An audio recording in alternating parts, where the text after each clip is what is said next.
This episode of Higurashi Sponsored by my parents. Woo! We got Mad Italian. Yeah, they bought us lunch. Yes. My mom and cookies. Yeah, my mom showed up like a ghost with no driver's license, credit card, ID, anything. my dad was like, "Oh, hey, check this shit out," and then like a really cool guy, he threw 15 pounds of quarters on the table to pay for the meal, and then walked out. Wow. It's a real story. That happened. Yeah. It just happened, actually. It's today. Yeah. Yeah, that's when it happened. He broke the table and everything. We're banned. We can't come back. We just gotta go to Cyprus, get our face changed, and then come back. So then we get a 20-pound bag of quarters on the table. I made diamonds out of their ass.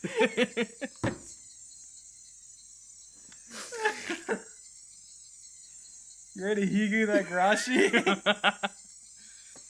Alright. There's only one BL left. Little MF Doom joke for you MF Doomers in the chat. Are you sure? I'm excited. Did you really confirm the Queen Carrier was at home yesterday? What do you mean by confirm? I just went by because I heard she got a cold. So how could they have found her corpse? That's just impossible. That's right. It's impossible. But unless it's confirmed, some people might misunderstand. Who would misunderstand what? Dude, all these Takano faces are going crazy. I mean, the whole village would go into a panic if they found out Rurika Furude is dead. The guy at the police station, the prefectural police, spoiling shit in Okinomiya, rumors travel real quick, whole village finds out, starts freaking the fuck out. Oh shit! Now I'm certain she's lying. I don't even need to wait to hear from Tomotaki-san. Takano-san's objective is the execution of the emergency manual. Excuse me. He did it in Gideon's voice. I didn't even mean to.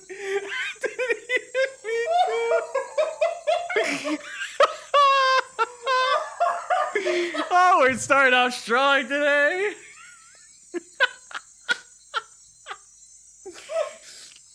Oh, that's canon. That's fucking Excuse canon. me. Idiot's in the middle of this important conversation with Takano and just like, oh, my bad. My bad. That was kind of gross. I'm sorry. Higurashi sucks. I thought you just took your whole shirt off. Yeah, bro, I've been working out. He's got a fucking Neo. Yeah. No, when you fucking took your hoodie off, I could only see you out of the corner of my eye, and with the lighting, your shirt blended in with your skin, and I was like, "What the fuck is going?" I was like, "Buddy." It pulled up my shirt, so you probably just saw my stomach. Okay, and then I just auto-filled you took your whole shirt off. Because I was about to look over and go, "You're gonna do this shirtless?" I mean, I'm playing a Zoman, so why wouldn't I? Its premise is about to be destroyed. Yeah, maybe that's why she is panicking. Maybe it'll be like 15 hours, actually. We're gonna go to midnight, the classic 1 a.m. Higu finish. She finally found someone who showed an interest in her research, which made her feel better about herself.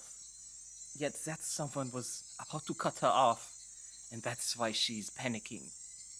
She's as pitiful as can be. If it were possible, if there was a way to reach out to her, I'd reach out to save her from drowning. But my hand will never reach.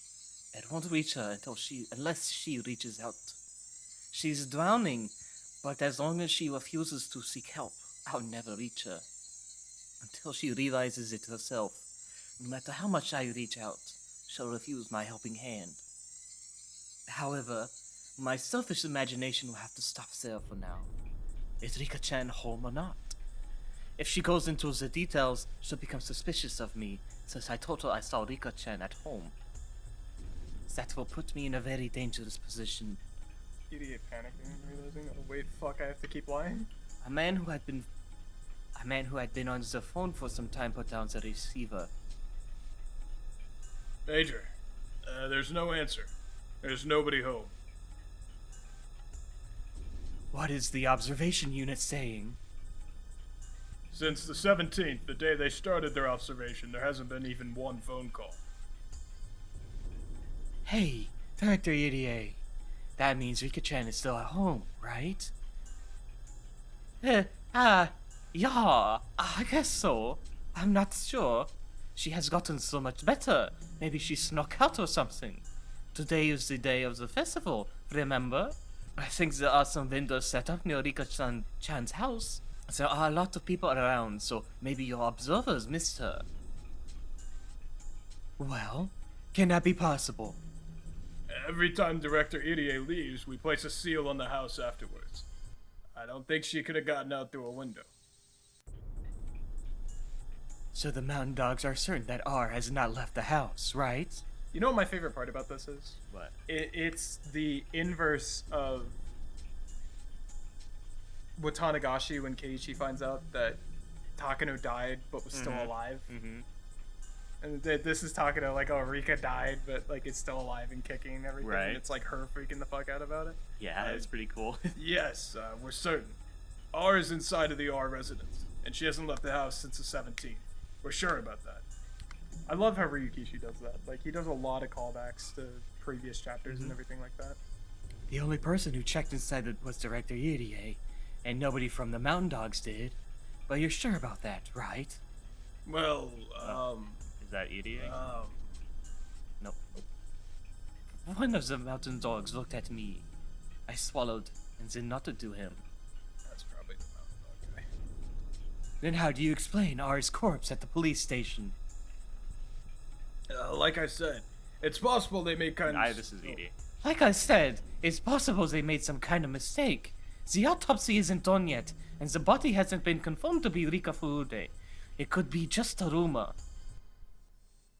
You already said that. How many hours do you think have passed since that rumor has gone to Tokyo? Unless we do something about this, Tokyo will... Takano-san realized that I was standing next to her Yeah, no, and she shut her was mouth. talking to a mountain dog. Yeah. I could already tell what she wanted to say, though. Major, there's a phone call for you from Nomura-sama in Tokyo. Damn it. I told her to give me a little more time. Takano-san usually has a lot more self-control, but she's not doing so well right now. Even her body language makes it clear how irritated she is. Does she have a habit of scratching herself? As she folded her arms, I could see marks where her nails touched her skin. She's clearly not doing well.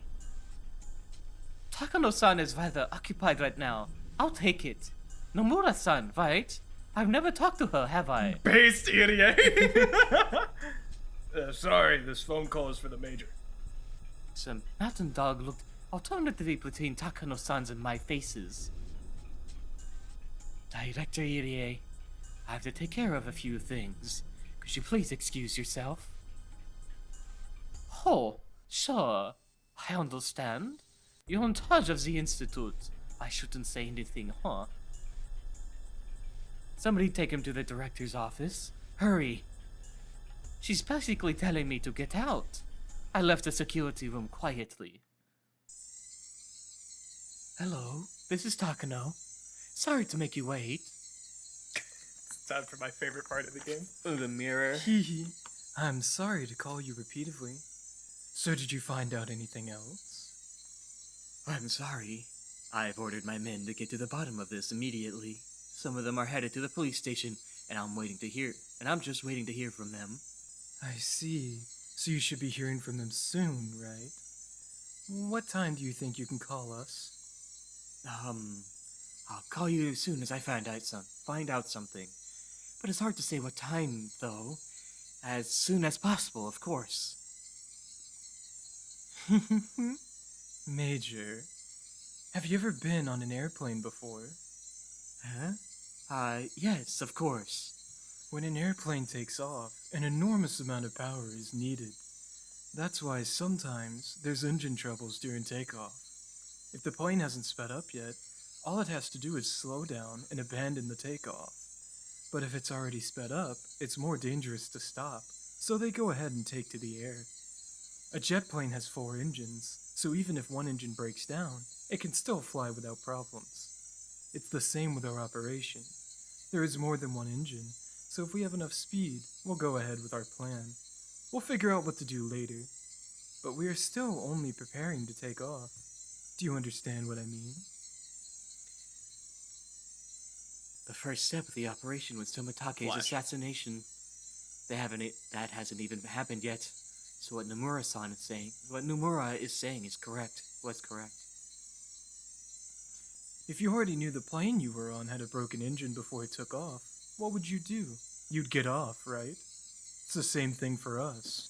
Our client wants to get off the plane because they found out there was an engine trouble before takeoff. If they were already at the point of no return, then a little mistake wouldn't matter that much. But since they're still before that point, they're overly cautious about even a tiny mistake. We are checking to see if it is in fact engine trouble as we speak. I know. You're like a traffic controller at a control tower. I'm like a flight attendant calming the passengers down.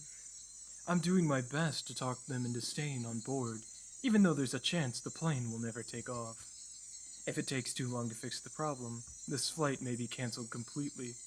Major Takano, that means your grandfather's work will be forever known as Madman's nonsense. Do you understand that? When one girl dies, all the villagers will go mad. That's just too silly. Where did you get such an idea? It sounds like some fantasy. What the hell? It's so stupid. Who in the world do Hifumi and Mio Takano think they are? It's just too funny. Takano ground her teeth. She squeezed the receiver so tightly her knuckles went white. Anyway, now do you understand what will happen? Do you get it? Your grandfather's honor depends on this, as does yours. Yes. Thank you for thinking about us. Don't worry. I'm your only ally. I'll help you achieve the ending that makes you happy. I'll be with you until the very end. So please, find out if the information coming from the Okinomiya Police Department is true or false. I'll do my best, but it's not easy to deal with unhappy clients. I'm sorry to make you go through that. Please give me a little more time. Yes. Goodbye. Takano made sure that Nomura hung up first, and then hung up herself. Hasn't Tokunogi called yet? Call him! Major, we just called 10 minutes ago. He's supposed to call as soon as he learns something. Why don't you take a little break? Your coffee is... The unit member tried to serve a cup of coffee to Takano, but she knocked it aside. The cup fell on the floor, making a black puddle. Everybody in the security room went silent. Damn it. Somebody bring a mop to clean up this mess. I don't care if we called 10 minutes ago. Call him again. Tell him to find proof that Rika Furude isn't dead. And also capture Tomatake. Flash. Takano was starting to realize something.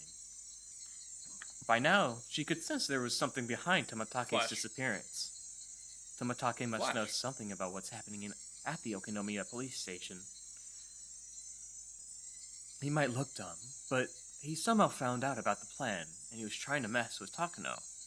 So Tomatake was clearly behind it all.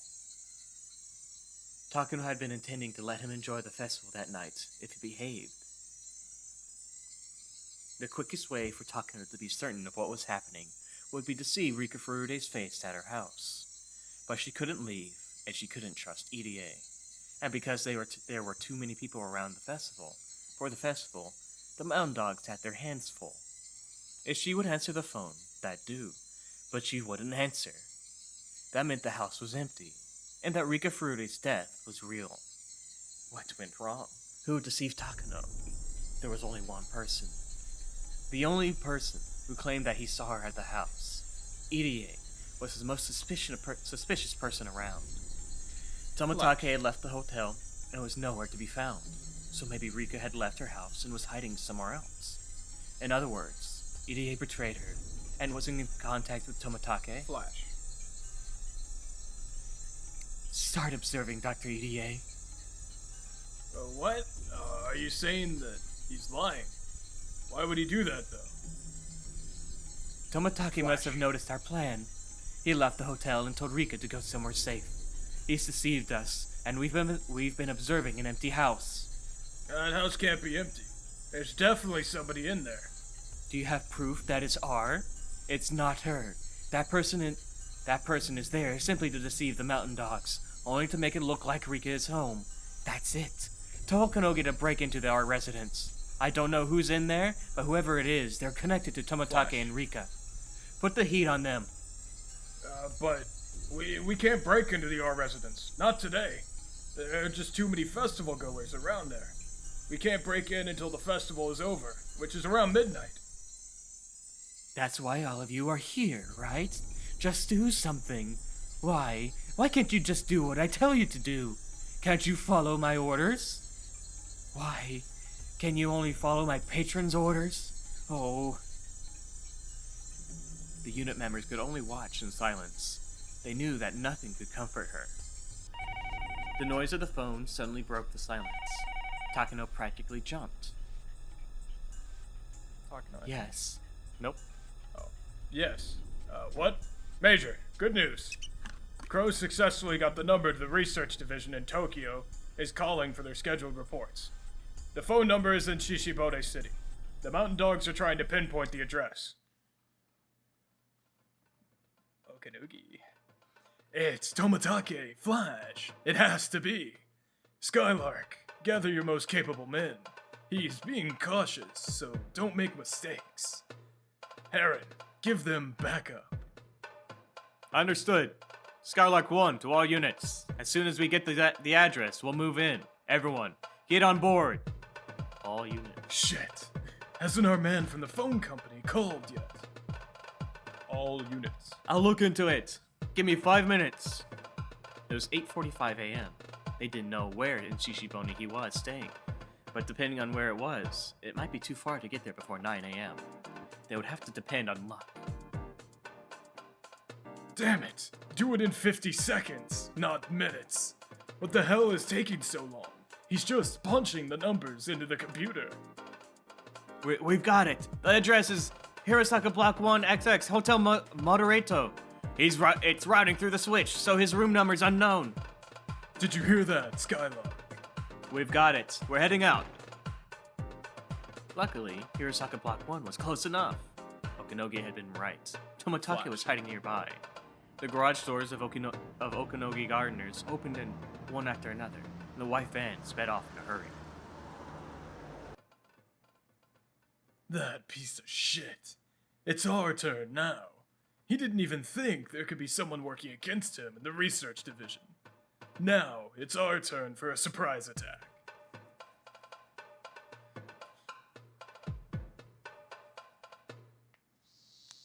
Hotel Moderato.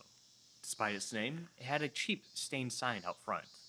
A dilapidated business hotel on the outskirts of the town. The perfect place for someone to lay low in. They might draw in some guests if they renovated the building into a more modern love hotel, but it was clear they didn't have the capital for renovations and could go under in any minute. That was the kind of hotel it was. Tomatake was staying in one of the rooms on the second floor. The interior of the room was worse than his previous hotel. It had only a bed and a phone. But that phone was what he needed the most at the moment. If he didn't have to receive regular reports, he would keep changing hotels, which was safer. But he needed up-to-date information from the research division, and his course of action would change according to that information. Moving about unnecessarily might cause miscommunication in case of an emergency. Tomatake never suspected there was a spy in the research division. The ticking sound from the clock echoed throughout the room. It was almost 9 a.m., but the phone might not ring at 9 on the dot. Tomatake waited in front of the phone, patiently. He tried to organize the information in his head so he could answer questions more calmly. At the same time, He kept in mind the possibility of an attack. At that time, he heard a woman scream in the distance. It happened again. He heard another scream. Flash. Tomitake got the sense that something was happening inside of the hotel. His intuition told him that someone was checking in every single room with the master key. Tomitake opened the curtain a little. He saw several mountain dogs who were blocking all the ways out of the hotel. How long had they been there? Finally, they had finally found where he was. Tomitake could hear their loud footsteps. He heard voices too. This one's empty. Next. The cheap hotel wouldn't have chains on the door. They had no means to fend off the master key. Tomitake could tell there were around 20 of them. No, maybe there were more. It would be no use to try to fight with them. All he could do was hide. Under the bed, or in the bathroom, or at the very least, the ceiling wouldn't open up like in the movies. Should he jump out the window? It was the second floor, after all. It was perfectly possible to survive a jump. They would be expecting that, however. Yet this was right on city grounds. If he was confident in his legs, it wouldn't be impossible to outrun them. Tomitake soon heard footsteps outside his door. This was it. He jumped from the window. Of course, there were mountain dogs in the ground waiting for him. They pointed, and about 6 of them started running after him. Tomitake shot off right from the position he landed in. This took the mountain dogs by surprise. He had started to dash right after he jumped out the second floor window.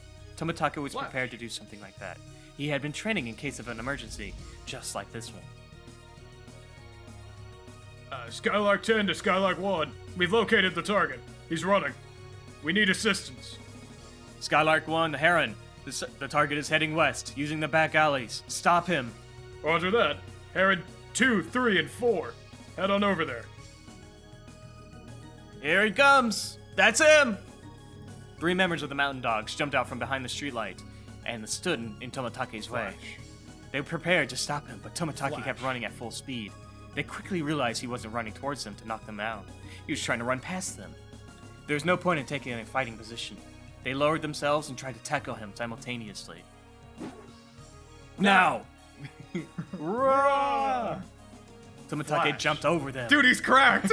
He jumped over them like an Olympic athlete, leaping over a hurdle. Dude, he's so fucking crazy! But he wasn't an Olympic athlete, and they weren't hurdles. Thank you. Tomitake's heel struck one of the dogs. Flash. The 2 flanking Tomitake thought they seized hold of him. However, as he flew over them easily, he grabbed onto the 2 of their heads and smashed them against each other. Dude, Tomitake's cracked! What the fuck? Tomitake knew that this wouldn't stop them, but at least he gained a little time to run. The target broke through the West Intercept team. He's still running! Damn it, what are you doing? Heron 10, go around the car, take the second left, and we'll get him at 9 o'clock. Are you okay? Shit! Don't let him get away! What? Strength. Shit, my nose is bleeding. Tomitake saw a van with its door wide open ahead of him. It couldn't stop in time, and it hit the wall. As soon as it stopped, several mountain dogs jumped out of the van. Good. Stop him! No matter what! Stop him! Come on, there are 5 of us. Tomitake saw 5 men ahead of him, but he didn't think even those 5 could stop him. Why do trains sound their horn at people on the rails? It's not because the train will get damaged, it's because the people will get hurt. Dude, Tomitake is fucking insane, what? Look at him! That's my goat! Fucking... Hey, get away! He yelled at them like a horn on a train. He wasn't warning them because they were in his way. He was warning them to move so that they wouldn't get hurt. Look how many we are. We outnumber him 5 to 1. Don't tell me we can't stop him. No way. There's no way he can get past us. Let's go. Tomitake didn't grin. After all, trains don't grin. Dude, I mean, Tomitake's a big fucking guy. Like, I mean, in Japan, he's probably, what, 5'7", so he towers over these people like a giant? Like... Whoa! Action shot.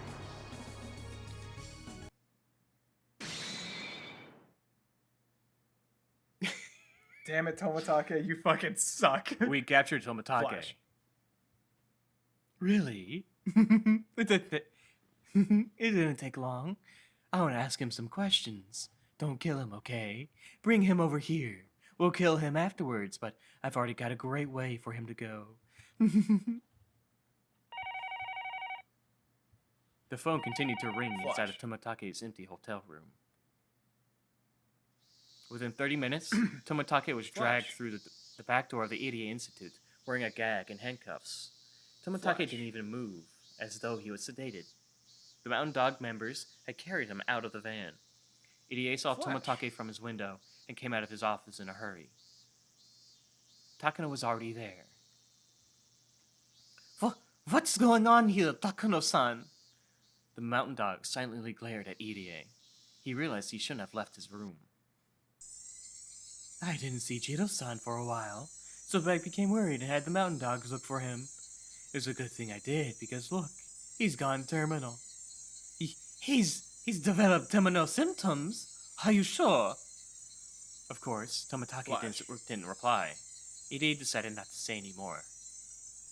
I see. That's very unfortunate. Let's give him some medication as soon as we can. Of course. I hope it's not too late. EDA already knew. The Mountain Dogs had tracked him down. EDA wasn't sure if Toмотake was able to arrange something with Tokyo. He wasn't even sure if the Bloodhounds had been called in. He could guess that Toмотake didn't have time. If the Bloodhounds were called in, the Mountain Dogs would catch that information. If that was the case, they would likely drop everything and run. But Toмотake was captured, and they brought him back to the Institute. That minute hadn't gotten that far, and they were still trying to fix the damage. In other words, Toмотake wasn't able to do what they hoped for.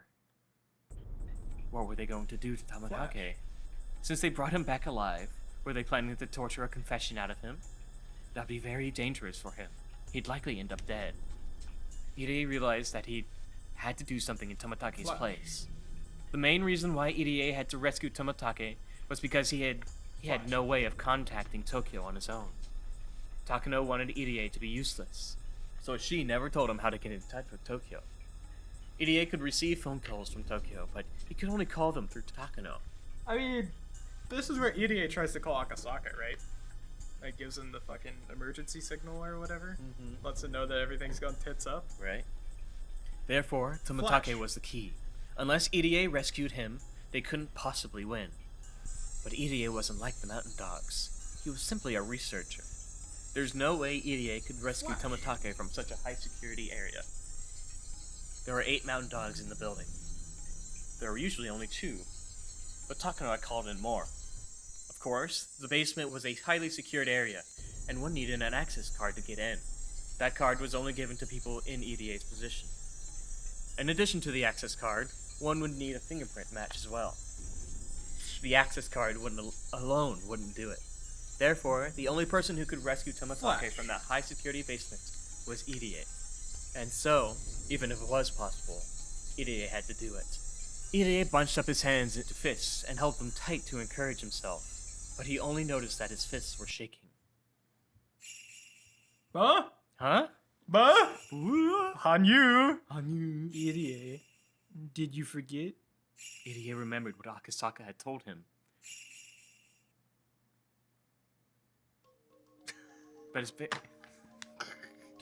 Thank you, black and white Akasaka. Am I doing... Akasaka voice, I guess, yeah. Okay. Hey, Akasaka, though it's very hard to anticipate your own danger, you can't underestimate it. You may not even get the chance to make the phone call. You sense something odd, that's an emergency. Knowing the seriousness of the conspiracy, they won't hesitate to kill us. Please be very careful. EDA felt the cold sweat pooling on his back. Was this the emergency Akasaka was talking about? No. He shouldn't think that it's still okay. He might lose his chance to run. He realized that trying to do something by himself was foolish. He had his security access card, true, but that didn't mean he had to rescue Toмотake by himself. Just like how everyone else was trying to combine their efforts, he should also ask for help. Also, Toмотake was in their hands, which meant that the Mountain Dogs had realized they were under attack and were prepared to counter. It was very possible that they were suspicious of EDA too. Once they broke into Rika's house, EDA's lies would be exposed.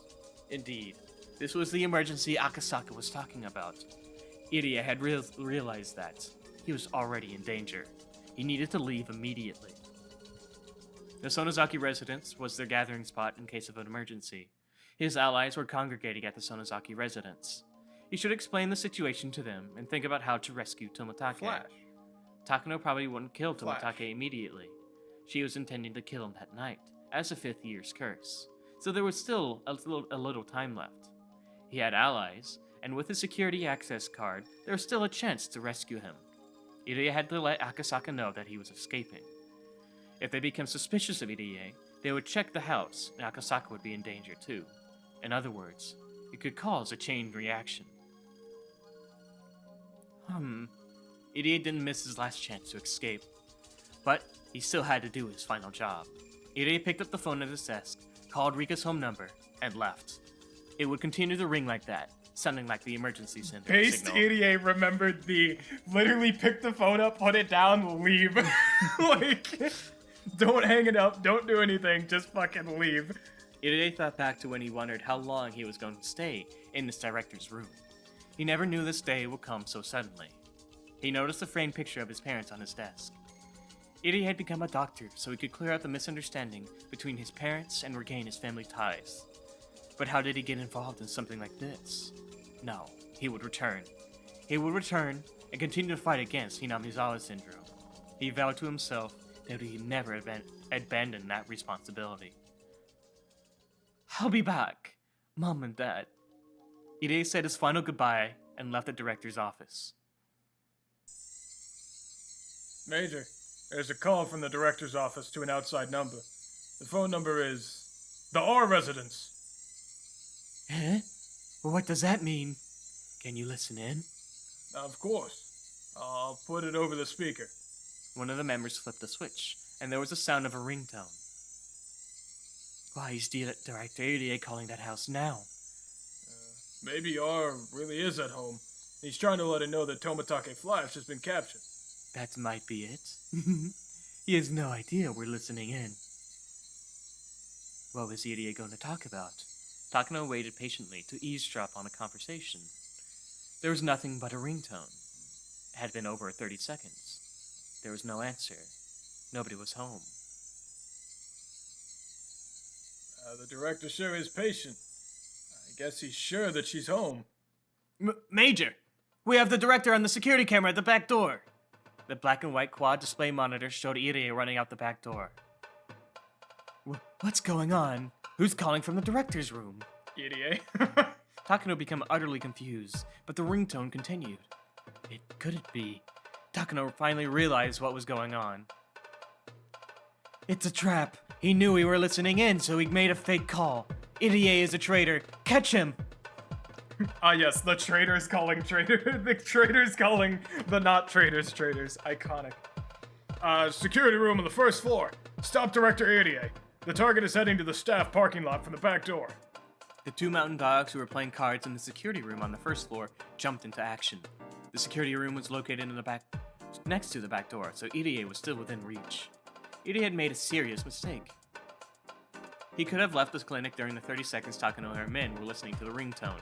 But when he got to the parking lot, he realized he forgot his car key on his desk in the director's office, so he had to go back to get it. What a grief! It was only at this point that he realized he shouldn't have gone back. He should have escaped on foot. But Irie wasn't used to emergencies, unlike Akasaka. It was a typical mistake any normal person who had never gone through anything dangerous would make. Although he made mistakes, he didn't forget to call Akasaka. People usually become extremely clumsy when they're in a rush. All he had to do was turn the key, but he couldn't even do that smoothly. He kept turning the key, and finally the engine started. Irie still thought that he was alright. Even if one of them questioned him, all he would have to do is to say he was going out to get something. When he released the handbrake with his sweaty left hand, he saw the two mountain dogs dashing out the back door. As the two of them looked around, Irie's eyes met with one of theirs in the rearview mirror. He pointed at Irie's car, and the two of them started running towards it. The two of them looked extremely serious, and certainly not like they were chasing after him to return a dropped pin. Oh! Irie's body was soaked in sweat. Before the two of them could jump on the car, Ide stomped on the gas pedal. The car took off after spinning its wheels. Of course, the dogs didn't give up. They got into their own car and started to chase Holy after shit, Ide. idiot actually got the car started. Fucking huge. Security to base. The director is on the run in his car. Do you want us to force him to stop? Major! This is Takano. He's probably headed to the Furude Shrine. There are too many people there, so it'll be impossible to catch him. Fine. Don't worry about injuries. Don't let him go. Stop him by any means necessary. Roger that. We'll force him to stop. Send backup just in case. Over. Roger that. We'll send in Nightingale as backup. But don't wait for them. Stop him right now. Mountain dogs had Idiot's car in their view as it ran away at full speed. They had to find a perfect spot and timing to stop him. It's not easy to drive a car when you're in a rush. Of course, the more you step on the gas pedal, the more speed you gain. But when you're in a hurry, you can control the steering wheel well enough to escape quickly. Idiot could see his pursuers in his rearview mirror, but was completely distracted by that. He was driving carelessly. His driving was so reckless that he could easily get into an accident on his own. As the fear was driving him into confusion, he made a wrong turn, and that mistake made him even more confused and panicked. Come on, director. You're gonna lose your license for driving like that. Although the two guys were ordered to stop him, they were starting to think Idiot was going to get into an accident without them doing anything. They'd rather not drag this into a car chase if they didn't have to. Zzz. This is Phoenix 1. Security vehicle, come in. The commander, security vehicle here. We're still chasing him. We're on the path through the forest near the 5th district. Not sure of the exact location. We're heading your way as your backup. As for HQ's orders. Estimated time of arrival is in 15 minutes. Don't wait for us. I don't think we'll be there in time. Oh, lol. Oh. Okanogi grumbled. He had to leave Okinomiya in a hurry to respond to Major Princess. But because of the distance, there was no way he could get there in time. Even so, he was still ordered to provide backup. He could have explained, but the princess wouldn't have listened to him anyway. The mountain dogs who were with Okanoki smiled bitterly. In which direction are you heading? In the worst case scenario, we'll end up leaving town. Don't let him. We'll comb the hills for him, so break his legs. Is there anyone else? Any weapons? It's in the middle of the forest. There's nobody around. We have one submachine gun in the security vehicle. The guy in the passenger seat reclined it and climbed into the back. He lifted one of the seats and took out a black machine gun. The paint on one corner was coming off, and the shiny silver metal was exposed. It was a machine gun, but it didn't look as powerful as an ordinary one. However, once the dog extended its shoulder stock and set it in place, the weapon looked far more vicious. Yeah, it's an MP5, correct? Is it an A5 or SD3? The man in the back seat looked at a uniquely shaped gun barrel. It was thick and long. It's SD3. It has a silencer as well. You're allowed to fire. Shred his tires with a full burst. Roger that. We're attacking. The guy in the back seat opened up the driver's side back window and leaned out the car. His sharp eyes aimed at one of the tires on Idie's vehicle. It was a straight road. Idie's car was weaving, but not enough to avoid a shot. The pursuers had his car in their sights. They were trying to get as close to Idie's car as possible, but they were afraid they might get caught up if it overturned. They soon decided that this was as close as they were going to get. I'm going to fire on the count of 3. 3, 2, 1. Gun fired.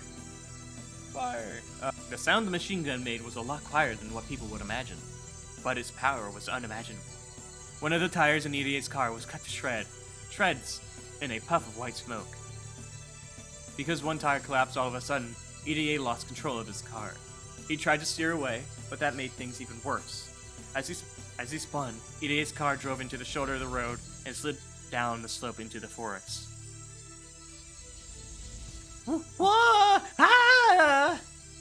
The sound of trees breaking and the car being battered from every direction disappeared down the slope. The pursuers stopped their car and looked down after it, but the plants were growing so high it was impossible to check from there. The attack was a success. The target vehicle went down the slope. It is possible that the driver is dead. We'll search on foot. Phoenix 1, Roger. No, Phoenix 1's a jobber. Nightingale is Okinogi, right? Phoenix 1, Roger. Nightingale's in the area. If you're lucky, you'll run into them. We aren't even close. I'm counting on you. Good luck. Roger. Ending transmission. Let's go. The mountain dogs left their car and headed into the woods without hesitation.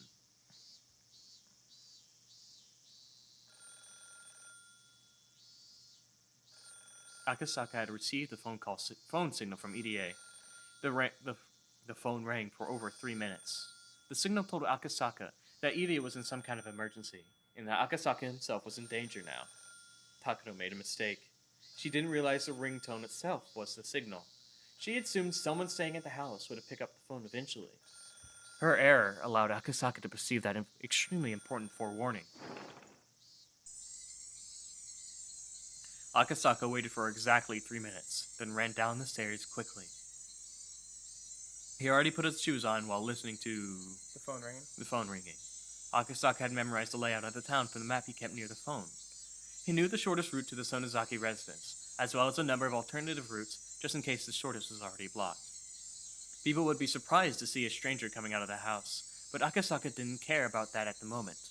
He had to get to the Sonozaki residence immediately. However, the observers would see him, and that was a problem. They'd soon come after him. Upon finding the house empty, they'd assumed the man who ran from it knew something. Once Akasaka left Rika's house, he had to be prepared to fight. He relaxed his shoulders and reached for the doorknob. There it is. Major, there's a message from the unit observing the R residence. A suspicious man just exited the house. A man? Who is it? Actually, I don't care. Just catch him. Loud and clear. We'll pursue and stop him. It was only 10 a.m. It was a lively morning. Many people were getting ready for the festival. Akasaka weaved through the people going in the opposite direction and ran down the stairs leading from the shrine. The mountain dogs were already chasing after him. I just got the fucking Darude Sandstorm image in my head.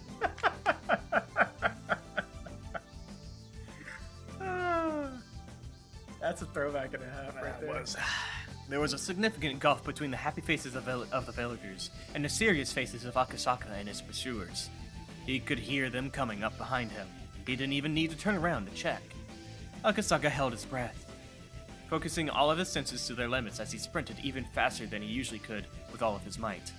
The success rate of an escape depends on the distance between the pursuer and the pursued. Even a little distance makes a difference. Akasaka ran down to the bottom of the stairs like the wind, then headed in the opposite direction, away from the Sonozaki residence. Of course, this wasn't a mistake of his. He just wanted to lose them. Shit. What? Speed. Does he have wings on his feet, or what? The observers weren't ready for this chase. They never expected a fast and fully grown man to run out of the house. They assumed it would be a little girl. That assumption was their mistake. Besides, Akasaka's locomotive-like power was nothing like that of normal people. There was no way they could catch him. The mountain dogs fell for Akasaka's trick. They called HQ, told him that he was headed in the opposite direction, and followed him that way. Akasaka was confident that he could have had them completely confused if he had a little more time. Not only that, he could have attacked them individually. Were there 3 pursuers? No, it was probably 4 of them. His mind, body, and skills were all in top condition, so it should be possible for him. Usually overrating oneself is dangerous, but Akasaka was above such an immature level. Resisting violently at a place other than his destination might prompt him to waste manpower and time. But Akasaka wasn't sure of the real meaning of EDA's phone signal. They were at a severe level of emergency. Akasaka had no time to waste, so he had to get to the Sonozaki residence. As Akasaka ran as fast as he could, he tried to think about the situation calmly. Could he attack them first and then head to the Sonozaki residence? The pursuers were scattered about and running out of breath. Though it would not be easy to fight 4 men at the same time, but it would be different to take them one-on-one. When Akasaka decided he had a high enough chance of winning, he took a deep breath and made a U-turn around a streetlight. Do you know how intimidating that would be? You're chasing a guy, and he just fucking Use and then starts fucking Cloudy with a Chance of Meatballs running directly at you. And you're fucking exhausted, you're huffing and puffing, you're like, oh, there's no way I'll catch this guy. Let me slow down a little bit. He'll get out of here. 180 barrels directly at you. You're like, I'm gonna die. I told you. What? The mountain dogs are surprised to see that the man who was running away from them was now running towards them. They prepared themselves to fight, but before Akasaka even reached them, he already had everything all planned out in his head. He had calculated how many blows it would be required to take them all out. But his calculations were wrong. Without even needing a second blow, the first pursuer dropped after one of Akasaka's legendary armor-piercing punches connected with his face. And while the first was still in the air, his second armor-piercing punch took out the second pursuer. I love Akasaka. And his armor-piercing punches. He's fucking correct. There was a chorus of cicadas, which woke Irie up. He needed a little time to realize what had just happened. His seatbelt had saved him from a serious injury. Attaboy, Ryukishi, seatbelts for life. Let's fucking go. However, it was sheer luck that the metal parts of the seatbelt didn't get tangled up. They didn't get tangled, and that the door didn't become warped. That's a Ryukishi difference. He was on the bottom of the slope, near a different forest road. Irie endured the pain and removed his seatbelt. He got out of his car soon after. He heard someone walking towards him through the bushes. A pursuer. He couldn't get caught just yet. If he was captured, it would be impossible to rescue Tomitake. Not only that, nobody would ever know that the Tomitake was captured in the basement of the clinic. Even though Irie knew he was helpless, he couldn't falter here. The only thing he could do was resist them and run as long as he could. But as soon as he started to run, Irie realized it. He had no strength. His legs were shaking and he couldn't even see straight. He'd only been stepping on the gas pedal, but his lungs were about to explode, and his brain was lacking in oxygen. It had to be that certain type of exhaustion that came immediately after hyperarousal. Irie understood that intellectually, but he still couldn't get his body moving. He tried to run, albeit in a wobbly way. He heard a noise coming down the slope behind him. This was it, but Irie still tried to run as far as he could. Security to HQ. We found him. He's injured. We'll capture him. Irie heard the voice of his pursuer. Shit. What can I do? I have to run. I have to.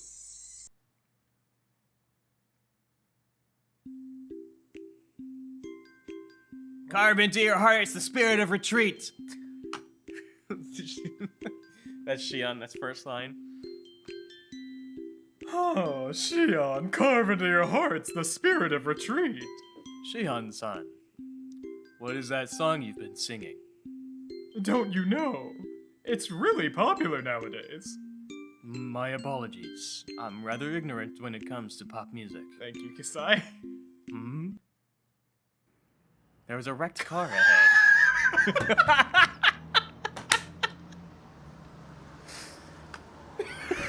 Okay!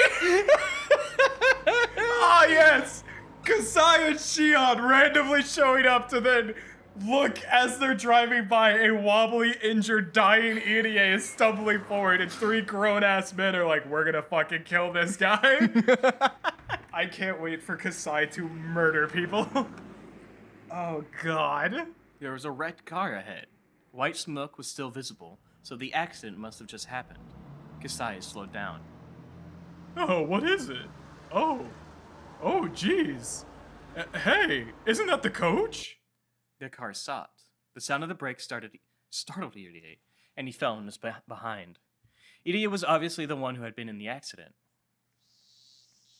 Hey, coach. Is that your car? Is that your car?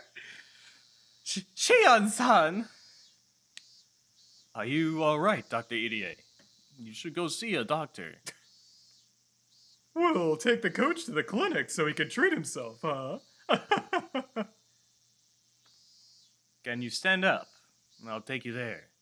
No, not the clinic. I can't go there. I have to go to the Sonazaki residence. Oh. Coach, What's going on? This isn't good.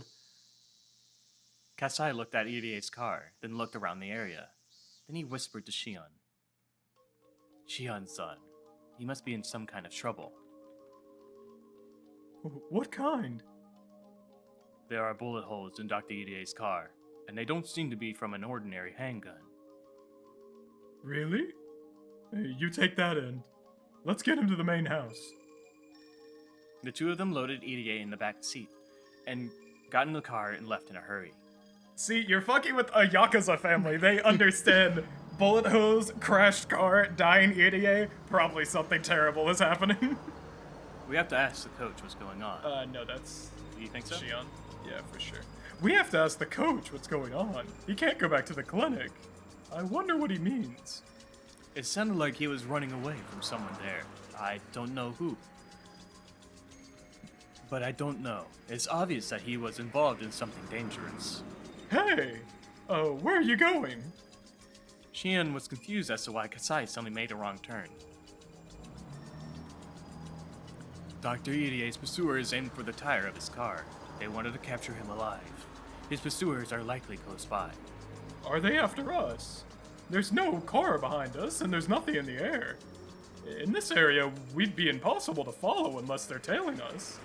I'm going to make another left turn, just to be safe, and then head into the main house. Could you watch what happens behind us? Dude, Kasai knows, man. He's done this shit enough. You got it. Security to HQ. The target was picked up by a civilian vehicle. I'm sending the license plate number and the car model.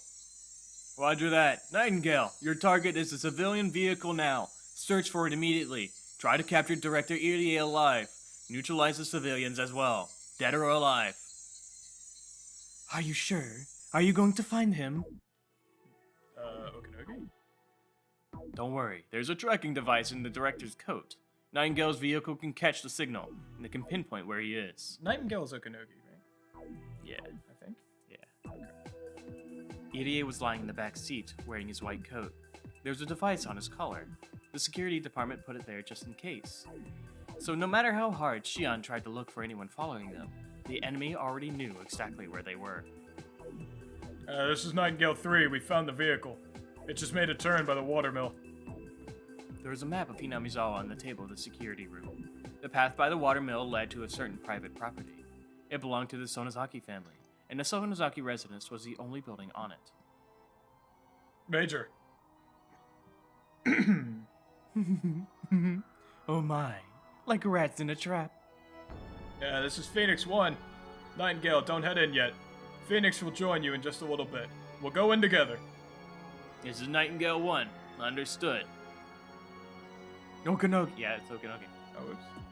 Okanogi, don't give them any time. Why don't you let Nightingale go Oh, in? Phoenix 1 is Okanogi. Yeah. Okay.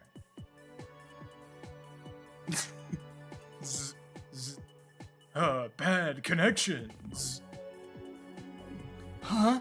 Nobody listens to me. The Sonozaki family's basement had a security system which displayed images captured from various security cameras on the property. Of course, it wasn't as high-tech as the one at the Irie Institute. It was in the room on the second floor of a Gasho house, a Japanese-style room where you had to kneel to avoid hitting your head. With bundles of wires sneaking away from the monitors, it felt like a hidden chamber. There was electricity and a phone nearby, and although it was in a basement, it had all of the basic amenities of the Sonozaki residence. At first, all the club members had watched the monitor curiously, but after a while, it got too hot in such a tiny room. Mion and Rena stayed in the room to observe the monitor. Miyu-chan, look, there's a car. That's Kasai's car. It's probably Shion.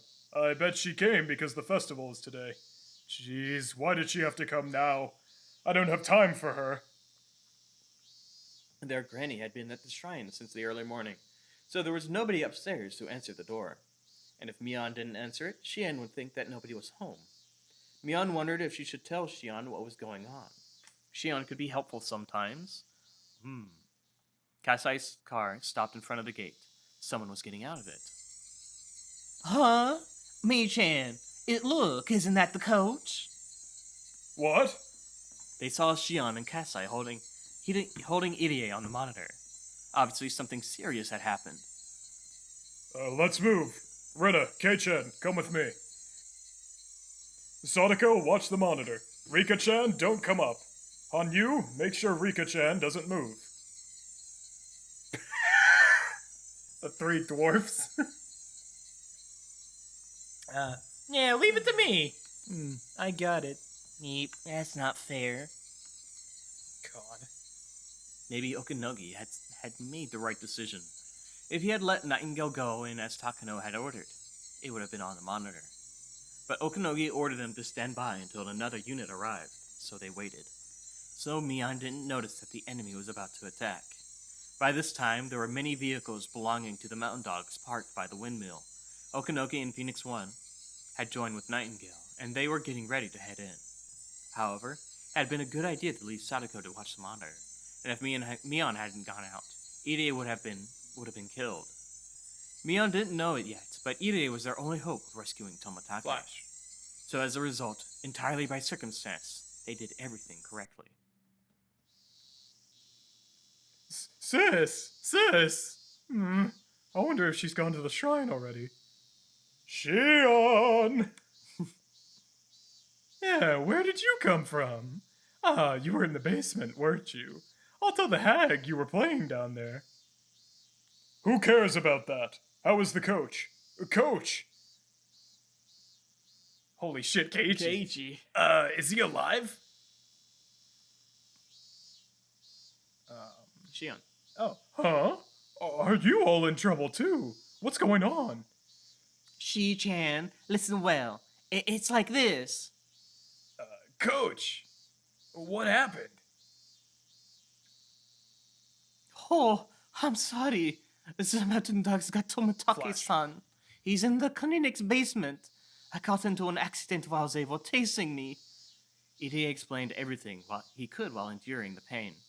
Everyone was happy to see him safe, but Mion's expression quickly grew stern. Then she asked Shion a question. Is anyone after you? Nobody was following us. Come on, let's go in. I have a bad feeling. They heard a sound of a car approaching. And it wasn't alone. Who could it be at this time of day? It was a waste of precious seconds to even think that. You idiot! They are after you, Shion! I'm telling you, nobody was following us! Kasai picked up both sisters and ran through the gate. Let's go to the basement. It'll be safe there. Yeah, Mion-san, there were a lot of strange cars approaching. I know! Go back to the basement. I'll shut the door. Where's Rika-chan? Yeah, she went into the secret room with Hanyu-san. This is Nightingale 6. We found the target. Some of R's friends are there too. Nara is hiding there. I know it. Right, Jiro-san? Yeah. Toмотake was lying on the floor of the security room. His hands and legs were cuffed, and there was another pair of handcuffs to connect him, leaving him bent backwards on the floor. He couldn't get up or even turn around. Takano laughed and poked Tomotake's side with the toe of her shoe. The Mountain Dogs climbed over the fence easily. There was no need for anyone to explain at this point. It was obvious that they were the enemy, and that they were the Mountain Dogs that Rika had spoken about many times. Kasai's gotta have like a piece on him, right? There's no way Kasai does not have a gun on him. I don't know. Hard to say. Like, I know guns aren't like huge in Japan or anything like that, but he's gotta be like a pillar in the Sonozakis, no? If he's Shion's personal fucking bodyguard, he's gotta have a firearm. There's no fucking way Kasai does not have a gun as the protector to one of the daughters of the Sonozaki family. There's no fucking way. They went through Did I read that line? Yeah, you did. They went through the grove of trees and headed for the entrance of the underground storehouse. The first 5 Mountain Dogs were supposed to capture them all, but they fell down, one after another. Just as one of the Mountain Dogs started to wonder why they fell, he felt something on his leg. The next moment, he was flying through the air. Sadako moment. Shit! As he stood up, his leg got pulled again. He realized that there was a rope wrapped around his leg. Because of the way he fell, the rope was wrapped tightly around it and wouldn't come off easily. Be careful. There are traps in the bushes. Sadako has set up lots of traps in the bushes. After all, she wouldn't just sit around all day on an empty property. The club members headed into the underground storehouse, one after another. The mountain dogs couldn't do anything, although they did see them. I'm closing the door. Come on, help me. Here we go. It was a heavy door, but when they put their strength together, it closed easily. We unlocked the door quickly, putting on the deadbolt for good measure.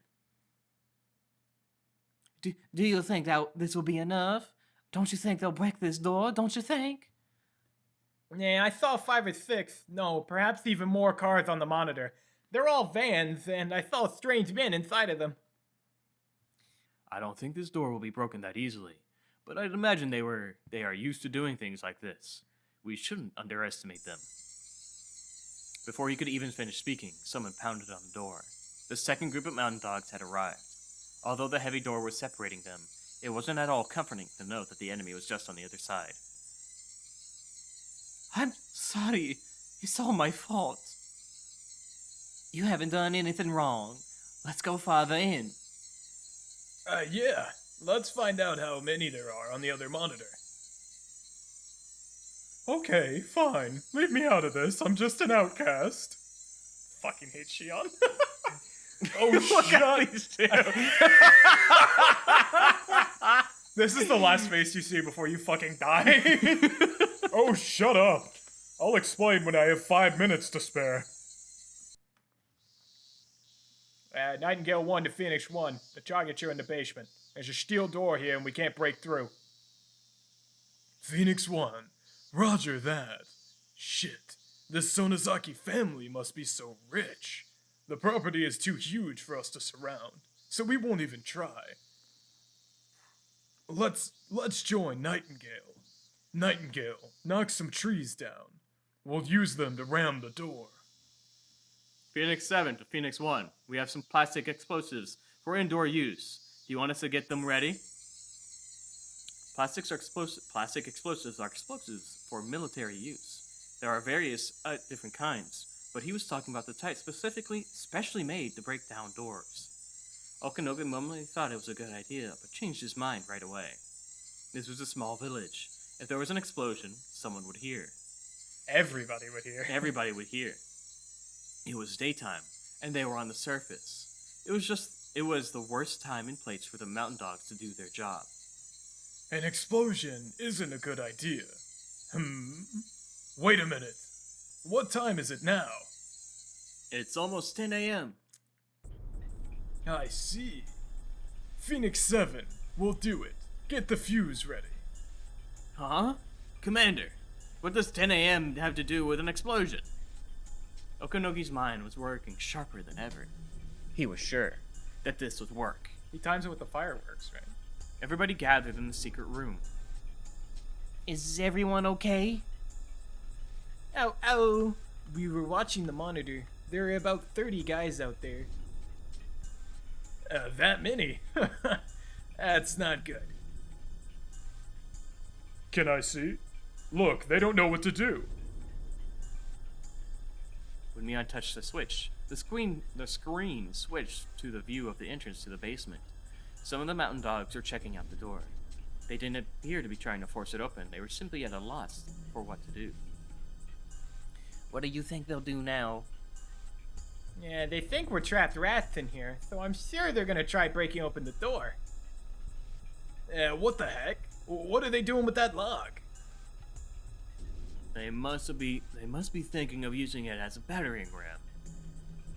Sadako just said they're assuming we're trapped rats. We should get out of here while they're trying to open the door. I agree. Besides, we have to rescue Tomotake-san. You're right. No matter how strong the door is, we'll be in big trouble if they find us. I think it's time for us to escape. Sis, don't you think we should call the police? Oh, yeah. We completely forgot about that. Even if a spy at the police station overhears us, there really isn't much he can do at this point anyway. I'm sure Oishi-san will come right over. Mion picked up the phone. Why hadn't she thought of this earlier? What? What's the matter? Mion panicked as she tried to listen for a dial tone. The phone? Whoa, what's going on? I don't hear anything. They must have cut the line. Yeah, Kasai's on top of his shit, man. What? Suddenly, everything went dark. There's the power. What? Is this a power failure? Kasai lit his cigarette lighter, and Mion turned her emergency flashlight on. Ryukishi said, "We'll give you light, don't worry." This is a drawback about a basement. But they won't be able to see either, right? I know, but they might have some kind of a device that lets them see in the dark, don't you think? Yeah, Mion-san, why do you think they cut the electricity? Are they just going on the offensive? If nothing else, it worked to turn the security system off. Yeah, they were checking out the door. They didn't give up. They had a way to destroy the door and they just didn't want us to notice it. That's why they cut the electricity. Are they going to blow up the door? The door could be destroyed. The door could be destroyed in a second. We can't stay here, right? Mi-chan, let's get out of here. Show us the way to the hidden escape route. This way, everyone. Yeah, Rika would know. Mion was getting confused amidst all the chaos. She hadn't underestimated the mountain dogs. She even considered that they would have some explosives, but she didn't think they would use them in Hinamizawa in broad daylight. Somebody will hear the explosion. Is there even such a thing as a silent explosive? Alesso heist. Timed explosives. Man, what a rough bunch. They're not even concerned with minor risks. This is a crazy situation, but the mountain dogs are always very, very careful. I don't know about Takano-san, but there's no way Okanoki-san would allow an explosive in the middle of the day. Yet they're still going to do it, huh? They've got guts. I don't know much about them, but just like a silence on the gun, isn't there like silent explosives? No way! No matter what you do, an explosion will sound like an explosion. Oh, I get it. You're a staff member for the festival, aren't you, Coach? What time do they let people know if the festival's gonna take place? I'm pretty sure it's at 10 a.m. Ah. Oh. Do you think it's just like on a track and field day? If you want to hide a tree, hide it in the forest, huh? Rika knew Okanogi well. He would always complain about how he had to guard her like she was a princess. Rika had never expected Okanogi to be so sharp. That was why she was more frustrated than anyone else. The mountain dogs had quickly set up explosives on the basement door. Long wires were connected to the explosives, and the mountain dogs were waiting at the other end, lying flat on the ground. One of the members was holding a detonation switch. All the wires were linked to it. It's almost 10. This morning, I thought it was bad luck that this happened on the day of the Watanagashi festival. But now, I'm glad about it. Okanogi had realized that he could use the festival effectively. He was going to make sure his enemies got what they deserved. On the morning of the village event, they used fireworks to let everyone know that an event is going to take place that day. This method is often used for track and field days at school. Since Watanagashi starts in the evening, the fireworks go up at 10 a.m.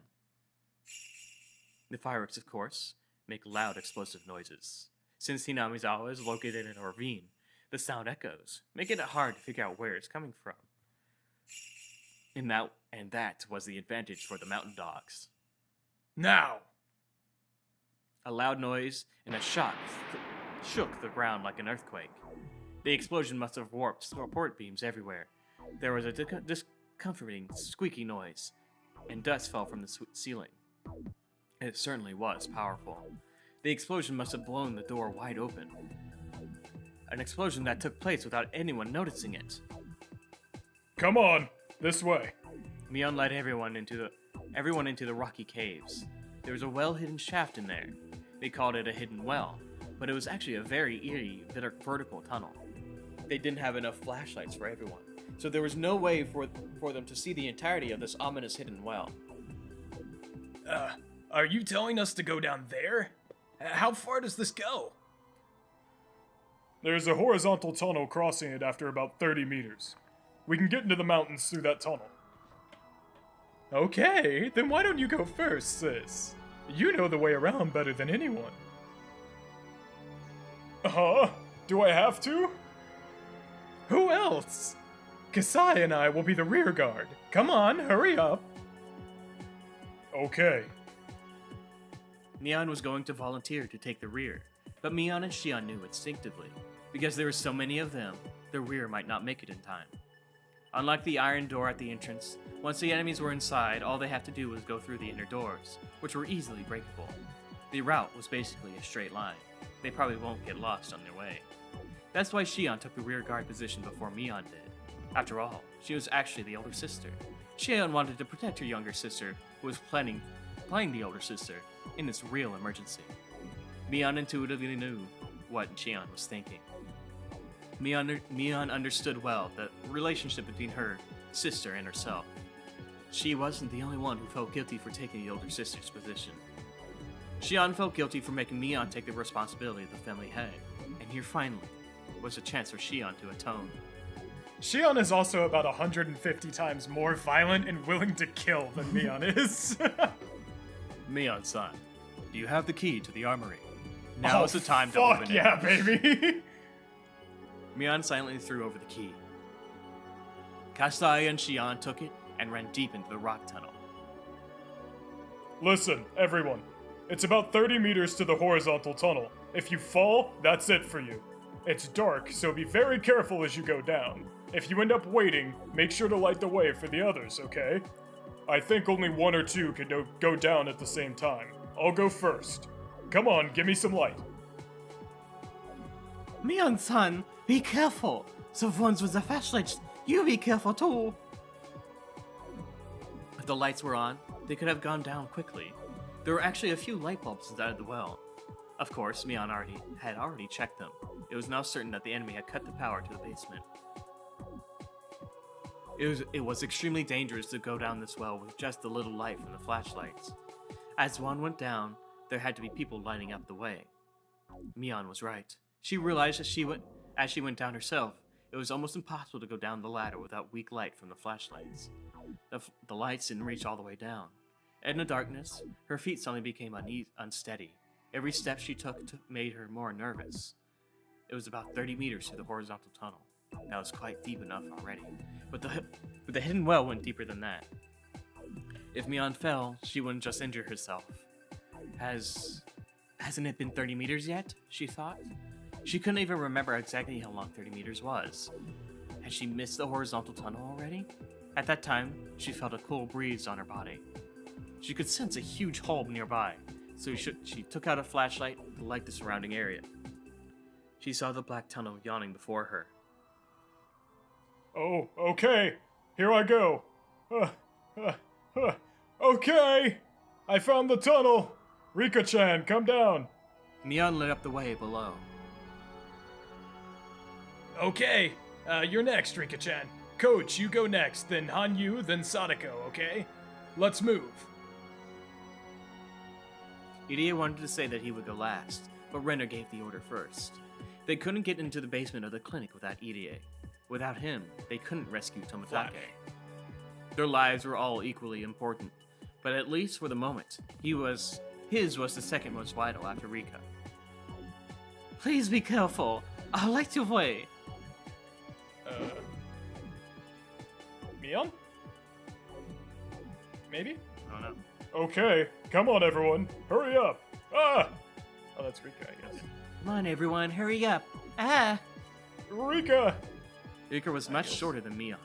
She couldn't go down the ladder as easily. Her legs were too short, and her left foot slipped. I'm okay. Damn it, I'm sick of this life where I never grow up. I'll pass through June of 1983, and I'll grow taller. My boobs will get bigger. Sorry, Rika. They just don't. Canonically, it's over. Oh, it's so fucking I won't stay Joker. like this forever. Though she had been living for over 100 years, Rika was still afraid of heights. As she fought that fear, she tried to climb down as quickly as possible. After a while, the light from the top didn't reach her anymore, and Mion's light from below lit her way. Mion's light was enough. The next person could come down. I'm okay. Whoever's next can go. Okay, Coach, you're up next. Yeah, you're a grown man, so you can go down quickly. Right. I'll go next. Buddy's injured. The mountain dogs moved forward carefully, wearing special goggles so they could see in the dark. The one in front noticed Sadako's trap and stopped the rest of the men. Nightingale 7 to Nightingale 1. I just found a wire trap. Be careful coming in. Roger that. Phoenix 1, there are more traps. Why don't we turn the lights back on? Idiot. That'll only help them escape more easily. They must be having problems trying to escape this darkness. We have to give them as much trouble as possible. Corner them in darkness and we'll get them. This is a huge cave system. There must be another way out. They won't try to hide. They'll try to escape. Give the assault unit some firearms, bulletproof shields, and grenades. The Sonozakis are basically a major Yakuza family. Assume they can counter us with smuggled guns, which means watch out for those tripwires and claymores. Unless you want to end up with thousands of lead pills in your body. They'll shred you apart. Roger. Sadako's traps were effective only because they were professionals. Sadako had assumed any professionals would misinterpret her traps as more dangerous ones. That was why she ran wires everywhere. Kinda big brain though. And Sadako was right. Although the mountain dogs were successful at breaking down the iron door, they hadn't even reached the torture room. However, the huge cave with the hidden well was just on the other side of the door to the torture room. It was just a matter of time before the enemy caught them.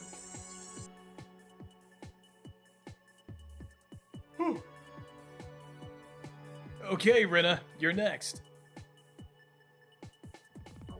Yep, you come down in a hurry too, Keiji-kun. Kei-chan, how is it up there? Rina's coming down right now. She's moving right along. Okay, don't fall.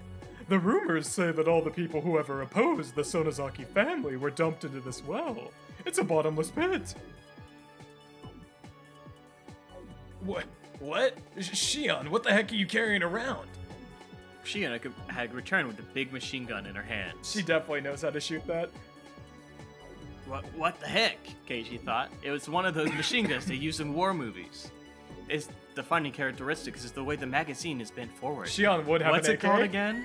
Shion would have an AK. Got an AK. Kasai had one in his hands too. He appeared used to handling machine guns. It almost didn't look real, but it seemed like a natural fit for this surreal world lit only by flashlights. Keiichi felt like the odd one out here, since he didn't know how to use the gun. Shion and Kasai hid on opposite sides of the cave so they could see the entrance to the torture room. Not only Kasai, but Shion also seemed to be used to doing things like that. Yeah, I'm like, Mion is the, hey, be nice, live in the village, do whatever. Shion is the, I kill men in their sleep, fucking sister of the family. Shion, I'll do that. So why don't you go down next? Keiichi, you do not know how to do this. Thank you for the manly offer, Kei-chan. But it'd be much quicker if you went down swiftly than if I had to explain how this Kalishnikov works. Don't worry. A pretty girl like me will never die. Thank you, Shion. As Shion winked at Keiichi, they heard a door being knocked down nearby. Immediately, Shion and Kasai's looks turned stern, and they took cover behind rocks, aiming their guns into the darkness. The enemies had entered the torture room. There was a flashlight next to the door. Kasai had left it there. The mountain dogs seemed to be able to see in the darkness, even though they couldn't, so it was an improvised solution. The footsteps of the mountain dogs were growing closer. They were passing through the torture room. Yeah, because the flashlight will fuck up night vision. In other words, the door was the only thing separating them from their enemies. Keiichi-kun! Hurry! Shion, you go first. Keiichi, knock it the fuck off, pal. Shion-san. If something happens to you and I live, my sister will never forgive me for that. I don't have my loved ones anymore, but she does. Rest in peace, Satoshi. The goat! Rip the goat! Huh? What are you talking about? Now of all times. I don't plan to die, but please tell Shion this. I just want us to be twins again in the next life. Get going. Shion yelled, telling Keiichi to move on.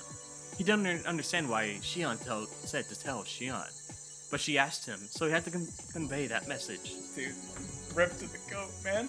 Otherwise, if something terrible really happened, Shion's message would never reach Mion. An explosion shook the air. Something was thrown in from the torture room. The explosion from that and the noise from Kasai's machine gun sounded at the same time. I can't believe Ryukishi is gonna kill Shion and Kasai in the same chapter. That's so cringe. The clamor echoed in the cave. All I can do... Keiichi? Yeah? All I can do is those violent flashes of light burn the series of images in my eyes.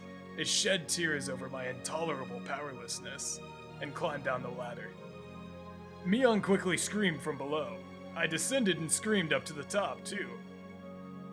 Nightingale 1, they attacked us. The enemies are trying to stop us from the huge cave on the other side of the torture room. There are 2 muzzle flashes, probably AKs. This is just Chopper? Sure. Or Okinogi? I don't know. Whoever it is, he's a professional. Phoenix 1, give us an order.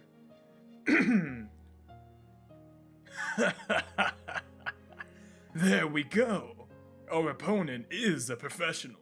Don't go in unless you graduated from the killing house. Nightingale 1 and Nightingale 1 and 2. Phoenix 7 and 8. Get ready to move in. How many firearms do we have? We have 4 MP5s and plenty of grenades. We can't trust our bulletproof shields, so we abandoned them. There's a flashlight on the right next to the entrance. I'm assuming they don't have a device to see in the dark. Nightingale 1 here. We're going in. Throwing in some grenades and when I give you the signal. While the enemies were quiet, Kasai changed his magazine. Shion-san, that's enough. Please go. If I go, they'll all fire at you while you reload. You can't do it by yourself. There's a contradiction in what Shion just said. According to her theory, the last 2 can never escape. Mion kept shouting from the tunnel below. Damn it, Shion! Hurry up and come down! Everyone knows it wasn't safe to stay, but nobody could stop Mion from screaming. Mion and I will wait for Shion here. Rina, why don't you take everyone else and escape into the hills? Okay. No, I don't want to lose anybody. Rika. This is the final world. There's no more starting over. I don't want either Kate, Shion, or Kasai to die. I don't want a future like that. I know we can't redo it. No, I don't want it. Shion, please come down! As they looked up at the top of the well, they saw a violent flash and heard a roar. Yeah, Ryukishi with gun.mp3. Then they heard explosive sounds, different from the sounds of the machine guns that Shion and Kasai were using. They also heard a tinkling sound, which could have been the sound of bullet shells. They couldn't see anything other than the flashing lights. Only the noise reached them. When everything stopped, after a little silence, footsteps that didn't belong to Shion or Kasai gathered at the top of the well. They could hear hard-soled boots kicking the bullet shells as they walked. It's clear. Nightingale 1 to Phoenix 1, we've secured the loopholes. Man, Ryukishi really killed Kasai and Shion. That's so cringe. That voice echoed down the well, and me and the others heard it too. They didn't know how to react. Some became speechless, some started to cry, some let out a wordless scream. They looked up at the well as they waited for Shion and Kasai to come down, but there was no sign of them. Damn, bruh. A bright beam of light shone down from the top of the well. Irie grabbed Mion and Keiichi's collars and pulled them back, but they could see in the dark.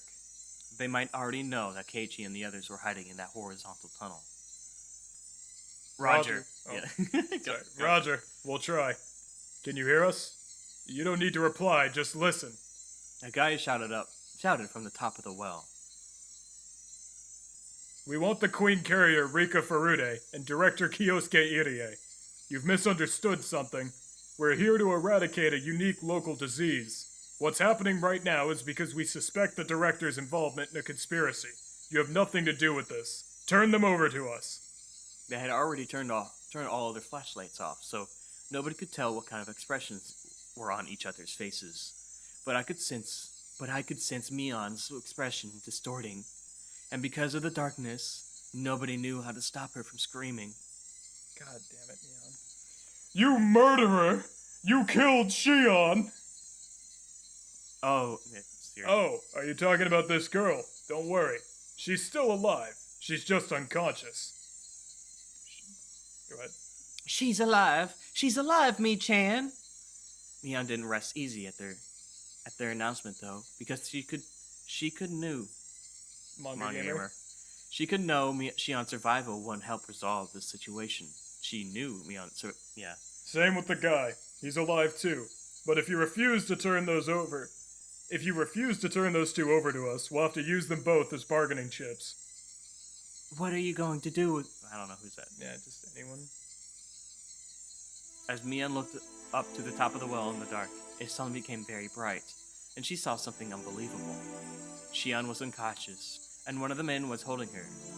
He was basically sticking her body out over the edge of the well. If the man let go of Shion, she would fall to the bottom. They had no idea how far down it went. There was no way she'd survive. Shion! Shion didn't reply, but she moved just a little bit. Shion was alive, at least for the moment. No way. They won't push her off. Keiichi, they're professionals. They do not care. Huh? What are you saying? They could easily kill a hostage if they have more than one. They have Shion and Kasai-san. He'll push Shion off and just ask the same question again. He means it. Mion lashed out fiercely at Keiichi. He regretted saying what he just did. I'll give you a little time to think, but after 60 seconds, this first hostage will go down. Think it over very carefully. Mion? Sure. Yeah. What should we do? Mion was half crazed with fear and panic. Save one to me. Lest him think Rika-san has already escaped. I'll go. They should be satisfied with just me. That plan sounded like the best idea for minimizing damage, but Rena quietly spoke up. No. Shi-chan and Kasai-san risked their lives to buy time so that we could escape. If you went back, what they did would be wasted. Then what do you suggest we do? Are you saying we should just let Shion die? Are you saying you don't care if Shion dies, Rena? Fucking damn you! Hey, please stop, Mion-san. I don't know what to do either. Because Shion-san is my Nene. Nene. Sorry, Nene. What? Shion! Mion started to cry as she held Sadako's head. The mountain dog's beam of light shone into the horizontal tunnel. Their eyes had grown used to the darkness, so even with a little light, they could still sort of see each other. But so what? This was a desperate situation, and Mion and Sadako continued to cry. Rena bit her lower lip, trying to hold her feelings in. Irie simply looked down. As for Rika and Hanyu, they were restless. What do we do, Hanyu? I don't know what to do. I don't know either. I mean, the players just give him coach, bro. Hey, you're a god, aren't you? Do something. Do something. Use your psychic powers to knock the enemies down. Help Shion. Only a miracle can save her. You're a god. Make a miracle happen. Slap. They all heard a strange sound. Everyone was surprised to see what caused it. Hanyu just slapped Rika in the face. Dude, Outfit change. this is about to be unfathomably based on you. Rika, listen to me. Hanyu. We both have experienced many worlds, and we have learned much. Sometimes you learned, and sometimes I learned. We've learned so many important things, and now, in this world, we've learned the most important thing. Something we've been pursuing, something we finally got. Do you know what that is? It was how to make a miracle happen. A miracle is like a number you get on a die. People think that the result of the roll depends on God's mood. God holds the key to miracles. Humans don't have the right to control them. But although humans don't have the right, they can perceive. They can perceive how to improve their odds, and how they can make a miracle happen. How to make a miracle happen? Rika. Oh, yes, I would agree. Yeah, how to You make a miracle happen. Rika, you should already know. You learned it before I did. This world must be precious to you. Why don't you try it? This one last time. Rika's mouth hung open. That's right, she thought. I had forgotten again how to make a miracle happen. You all go ahead and escape. Rika stood up. Everyone was surprised to hear what she said. EDA, take them. I'll go out there. Takano means to kill us both, but she wants to kill me in a certain way. She won't kill me for a while. Are you kidding? You'll end up dead anyway. Baju! If I don't go, she and Kasai will be killed. I'll let them capture me. The time it will take Takano to kill me will give you a chance to counterattack. Rika-chan.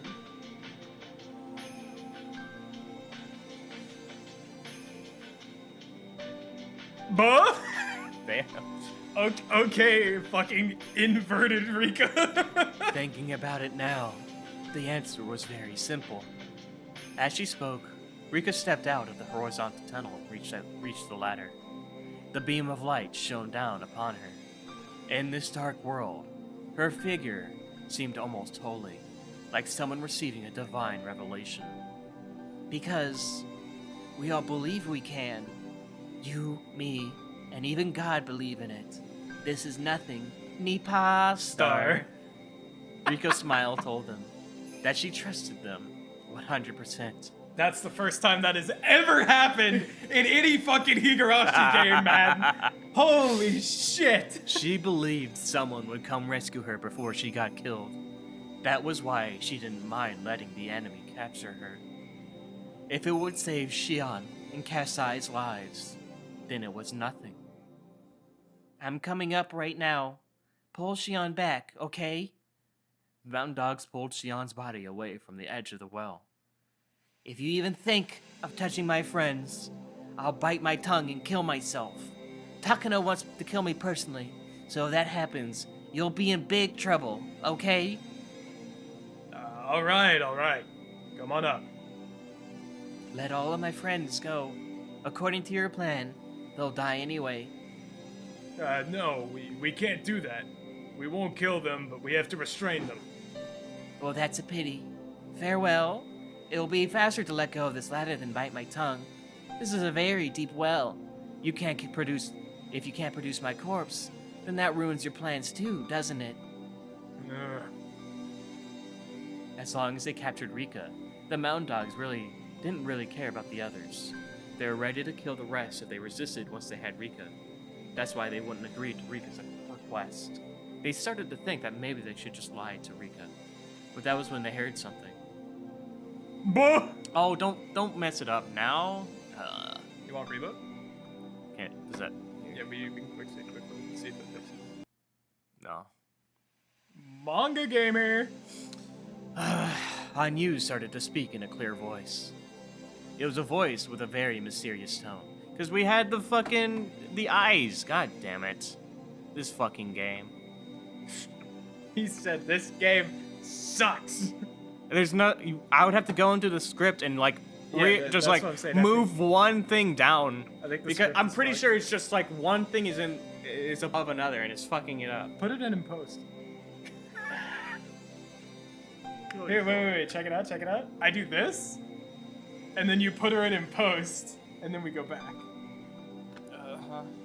It'll be fine. I don't think that's how that works. It'll be fine. It sounded like it was coming from below the surface of the earth, but it also sounded like it was coming from heaven. Demon, by the way. Hanyu spoke. I am saying I accept the deal. Quit complaining and do as she says, lowlives. Rika Furude is coming up. You will fulfill her little request. Heaven will not provide to those who won't offer anything themselves. Stop thinking above yourselves, humans. Know your place and the sin of pretending to be more. Nightingale 1, the member who had been demanding their surrender, was suddenly overcome by a strange sensation. He had been in such an advantageous position, but somehow it didn't seem that way anymore. In that girl's voice, there was something strange about it. That voice belonged to something both holy and sacred. He instinctively sensed it. Humans can only negotiate with other humans. It's impossible to negotiate with a being greater than all humans. Wait. I'll check with the commander. Wait a minute. Nightingale 1 to Phoenix 1. He had been very threatening until just a minute previous, but he had grown completely perplexed. Everyone was stunned by Rika's and Hanyu's mysterious auras. We will come rescue you right away, okay? Rena muttered as she tried to hold back her tears. Okay, we'll accept your request. We'll let everyone else go. Rika Furude, you come up. Major Takano says there's something she wants to talk to you about. Okay, I'm coming up. Nipa Star.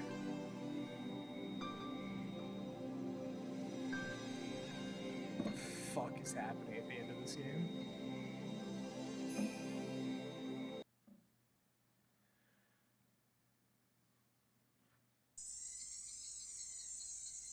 Have we been looking for you, Rika-san? You're such an important person, so you can't just disappear like that, you know. That's against the rules. Neep. Rika-san, we'll take you back to the clinic.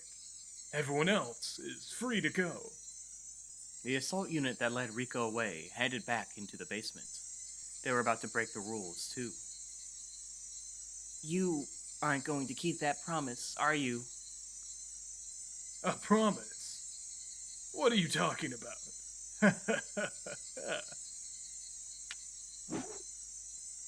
Whoa there. Yeah, Okanogi? It's Okonogi. Whoa there! We don't want you to bite your tongue. Hey! As Rika tried to run, Okanogi grabbed her fragile arm. He fought back, but her resistance meant nothing against him. One of the mountain dogs took out a syringe from a case. It shouldn't kill her, but would have probably put Rika to sleep. Takano, after all, didn't need a chatty Rika. She just needed a live queen carrier. If Rika got that shot, that will mean the end of this world. Before Rika could scream, the other dog covered her mouth. Hurry up and give her the shot. The dog with the syringe glued closer to Rika's arm. Rika was being grabbed from behind and her mouth was covered, There was no way for her to fight. I believe, even if I'm asleep, I believe. Rika kept repeating that in her mind. She believed that someone would wake her up, and that first thing she'd see when she opened her eyes would be her beloved friends. Bye, Rika. Color Dimension Okanogi. Hmm. It happened all of a sudden. Holy shit, Akasaka? The man with the syringe spun twice in the air and dropped to the ground. Holy shit, Akasaka! Nobody, including Okanogi, could understand this sudden phenomenon. It defied the very laws of physics. I love that Akasaka fights like a fighting game character. Like, he's just objectively a fighting game character, but like in the real world. Rika couldn't understand. Rika couldn't understand either. The man who was holding Rika from behind spoke up. I made it. His voice had such a heavy feeling imbued into it. I fucking love Akasaka, man. I regretted it in countless worlds. Whenever I realized it was too late. What? Who are you? The other took oh no, that was probably Okanogi. Who are you? Who are you? The others took a few steps back, away from Rika and the man holding her. There are many units within the Mountain Dogs, so often its members don't remember each other's faces. There are just too many units, so nobody really paid attention. All the Mountain Dogs were more or less well built, but this man had an excellent physique. He just walked up and was like, yeah, I'm a mountain dog. They were like, okay, cool, welcome. Even Okanogi noticed that he'd never seen anyone like that in one of his units before. Rather, he actually wanted to recruit him, but... This is what I've been longing to tell you all this time. Rika-chan, I came to help you. God, he's the goat. Akasaka! He's the fucking goat.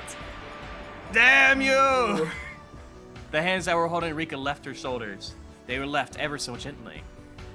And as soon as they did, they transformed into a pair of furious fists, which implanted themselves in the faces of the men attacking him from behind. They flew through the air. Akasaka hit those two without even turning around. 5 members of the Mountain Dogs surrounded Akasaka. However, he didn't even see them. He could only feel the deep emotion of finally being able to do what he had been longing to. And the 5 of them sensed it. That maybe, just maybe, he didn't even care that they were there. This is my fucking goat, dude. He's done it! He's done it! Actually fucking did it.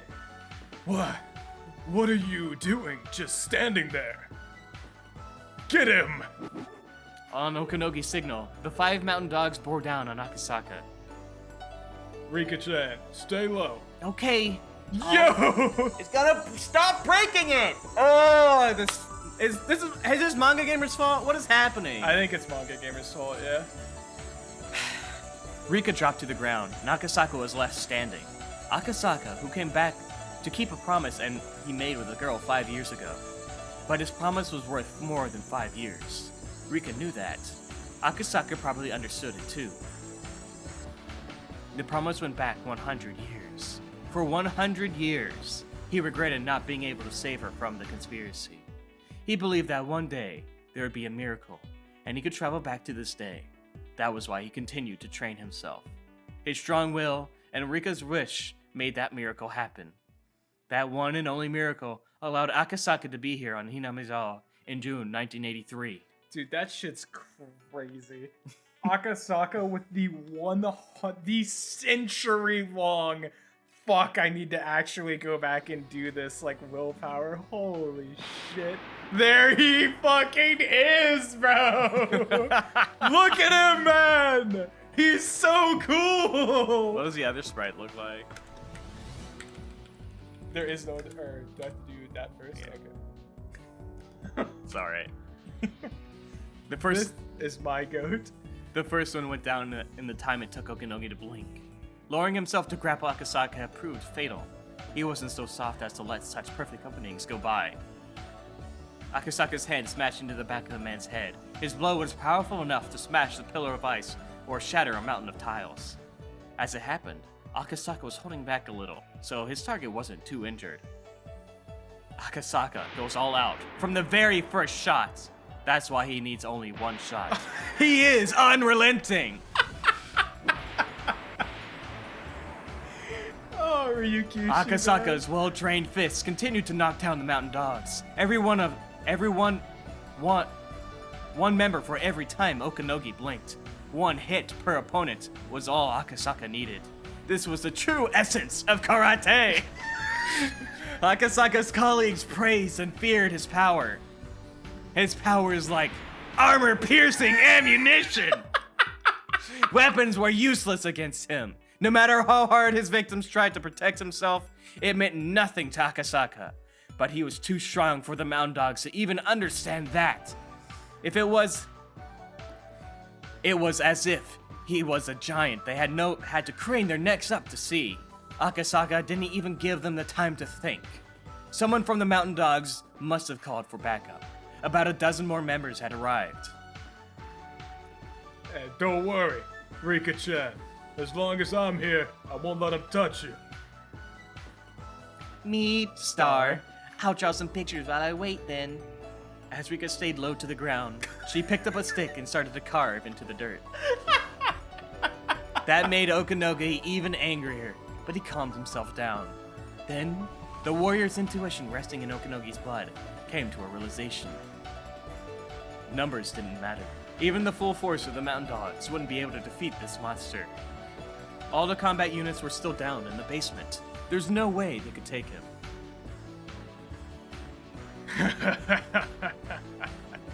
Okay, I guess I'll have to take you down, huh? By the way, I remember you now.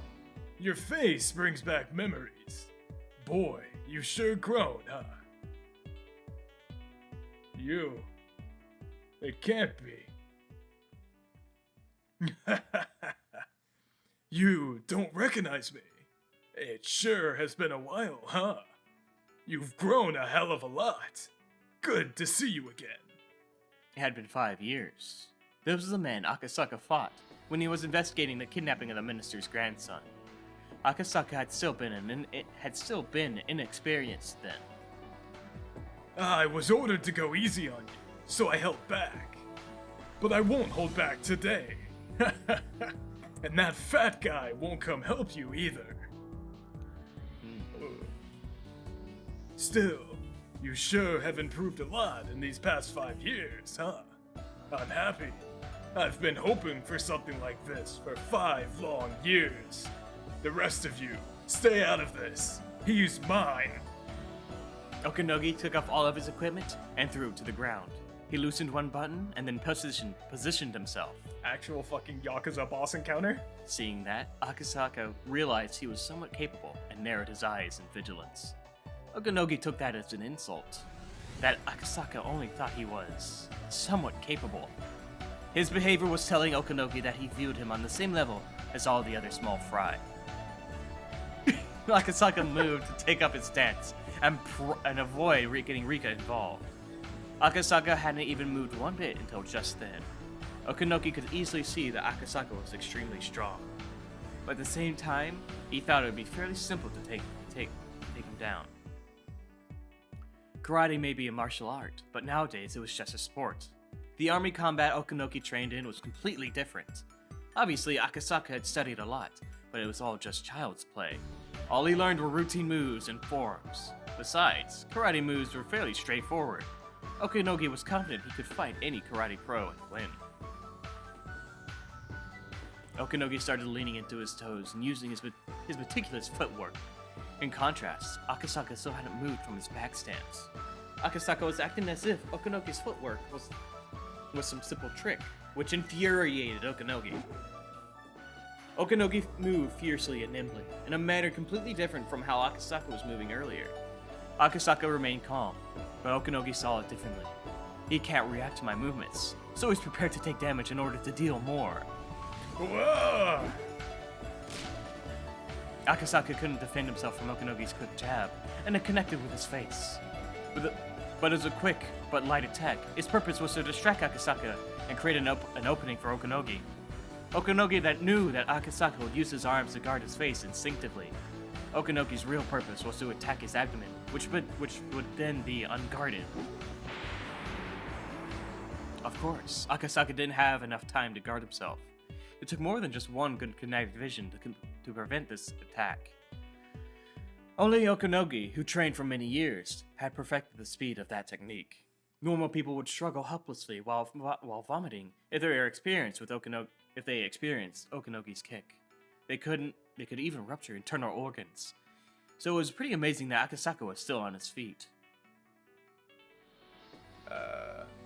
Yeah. What's the matter, Mr. Karate? Can't you fight back? What? Akasaka mumbled something, but Okanogi couldn't hear. Actually, he did hear it, but Okanogi never imagined he could say such a thing in this situation. So he couldn't hear it. He couldn't comprehend it. Too light. Too light. What? What did you just say? Your attack is only meant to defeat your opponent. That's why there's no weight in it. Huh? What are you talking about? Karate nourishes you spiritually. To attack others, you have to learn to be attacked. When one learns how much pain and grief their own blows deal to others, they finally understand the meaning of striking another and being struck. You aren't even close to that level. That's why your attack has no weight to it. Are you saying that I'm still immature? Yo! Okanogi attacked Akasaka again, but this time Akasaka was different. Akasaka blocked Okanogi's fists and legs. Of course, Okanogi was still the only one attacking, but Akasaka had started to become much more aggressive. Now, as Okanogi attacked, his hands and legs were being injured. Okanogi instinctively sensed that he was in trouble. He thought Akasaka was just a police officer, but his movements were too dangerous. He was merciless. He was dangerous. So Akasaka's training and experience must far surpass Okanogi's. Yeah, I'm like, dog, Akasaka could kill you in like less than 2 seconds if he really wanted to. He's not like that though. Wait, that dynamic heel kick isn't karate, is it? Akasaka's heel kick missed Okanogi's head by a millimeter. You do something other than karate, don't you? No, I only do karate. Don't lie. Some of the moves you're doing aren't karate at all. Okanogi was starting to become impatient. The reason Okanogi ridiculed martial arts as sports was because they were all hard-headed and only used set moves. This is how you strike in karate. This is how you punch in boxing. This is how you throw in judo. It's easy to learn. That's why it's easy to win. But Akasaka was different. He said that he only did karate, though he must have spent unthinkable hours training. Yet he was flexible enough not to be confined only by formatted moves. That was understanding at a spiritual level. The spirit of martial arts isn't just forms. One simply learns forms to reach that spiritual level. Therefore, for one who has reached it, there are no forms. What Akasaka had was a philosophical spirit. I like to imagine as he makes this realization, he just starts uncontrollably sobbing as he's fighting Akasaka, realizing he cannot beat a man who has a stronger moral high ground than he could ever hope to have. Dude, Akasaka's aura alone is fucking killing him. I'm disappointed in you. Shit! Akasaka stepped away from his original spot for the first time. He moved forward. He filled the space between Okanogi and himself with his inescapable conviction. This is why he gets along with Oishi so well. As Akasaka walked closer to Okanogi, Akasaka's assault radius tried to swallow him I whole. told you, man, his aura is fucking killing Okanogi. He doesn't even have to hit him. To be within that radius meant death. Okanogi walked backwards to avoid being in that radius. That was the result of his clear-headed judgment. Not because he was scared. Sacred. You don't even know the meaning of an attack. I'll teach you just how significant it can be.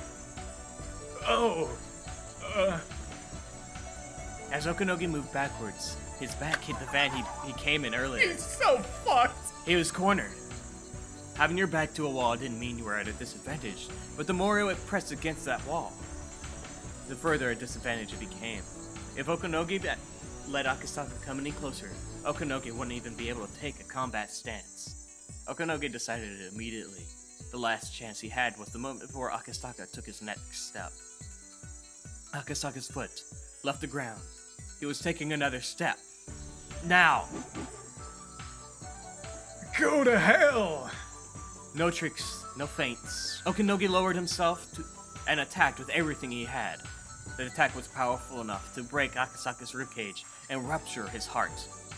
I'm a professional, Okanogi told himself. I can't be defeated by this amateur.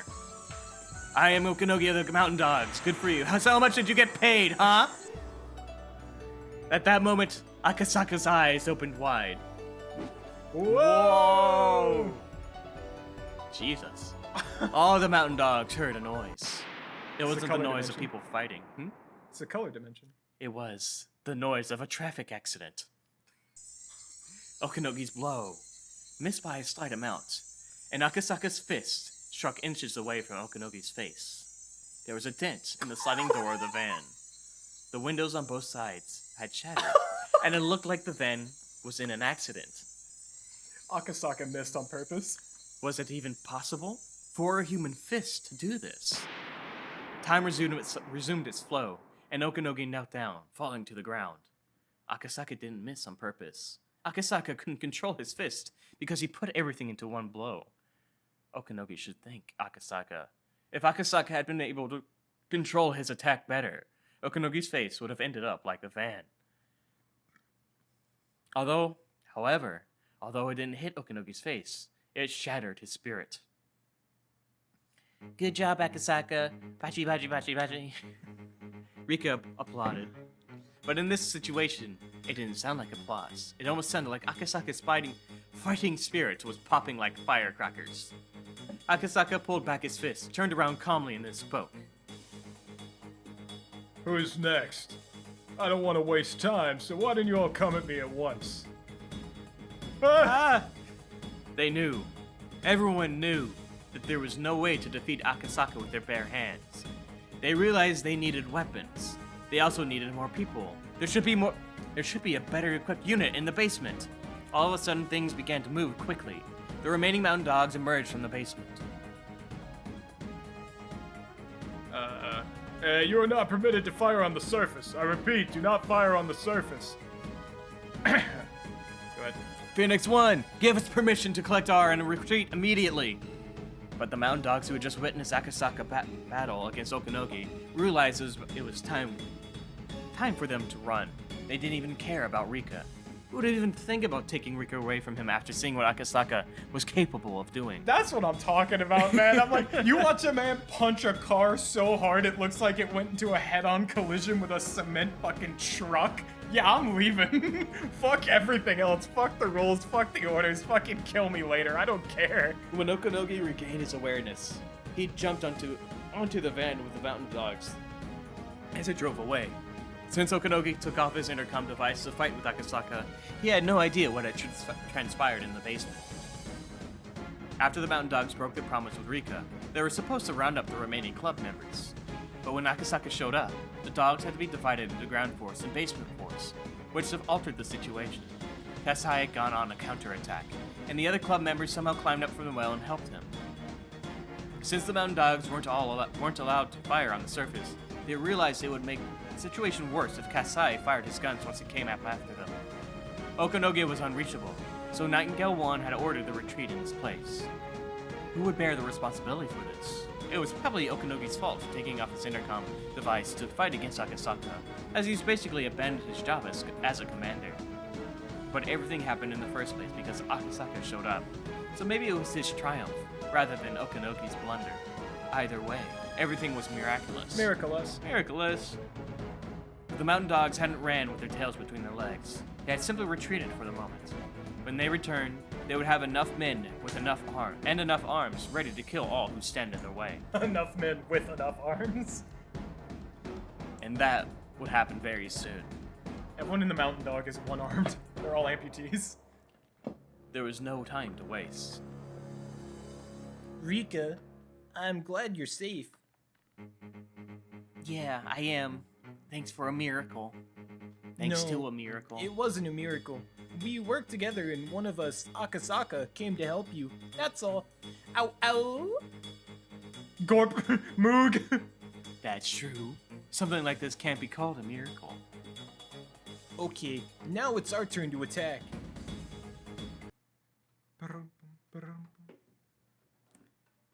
In the basement, the club members were talking about their grand counterattack. Rika was a little disappointed that she couldn't have joined them, but she was happy that Akasaka told her that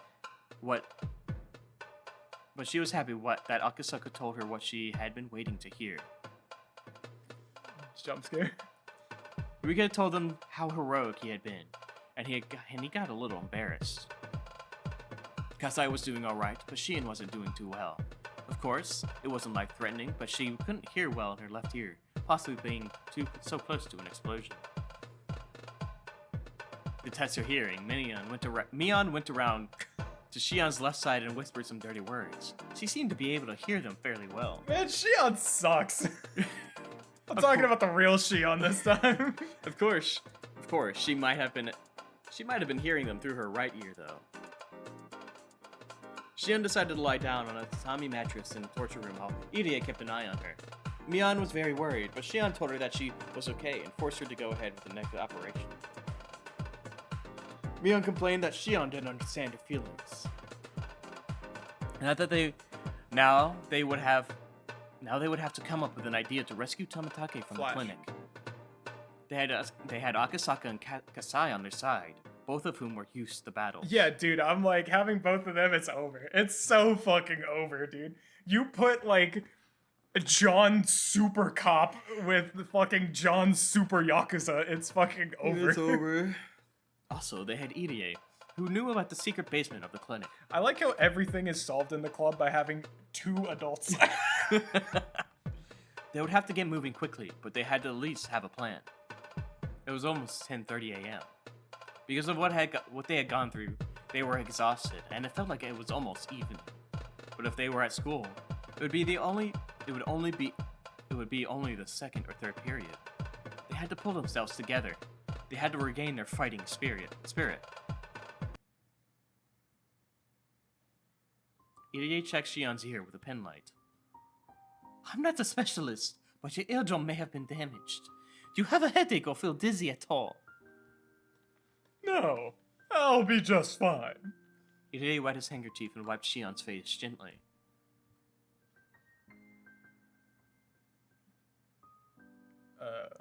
Are you surprised? No, never mind. It's Shion. Shion?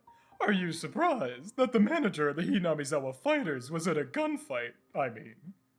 Yeah, I am. I heard you were ready to give up your own life. Mayabara-san told me. Jeez.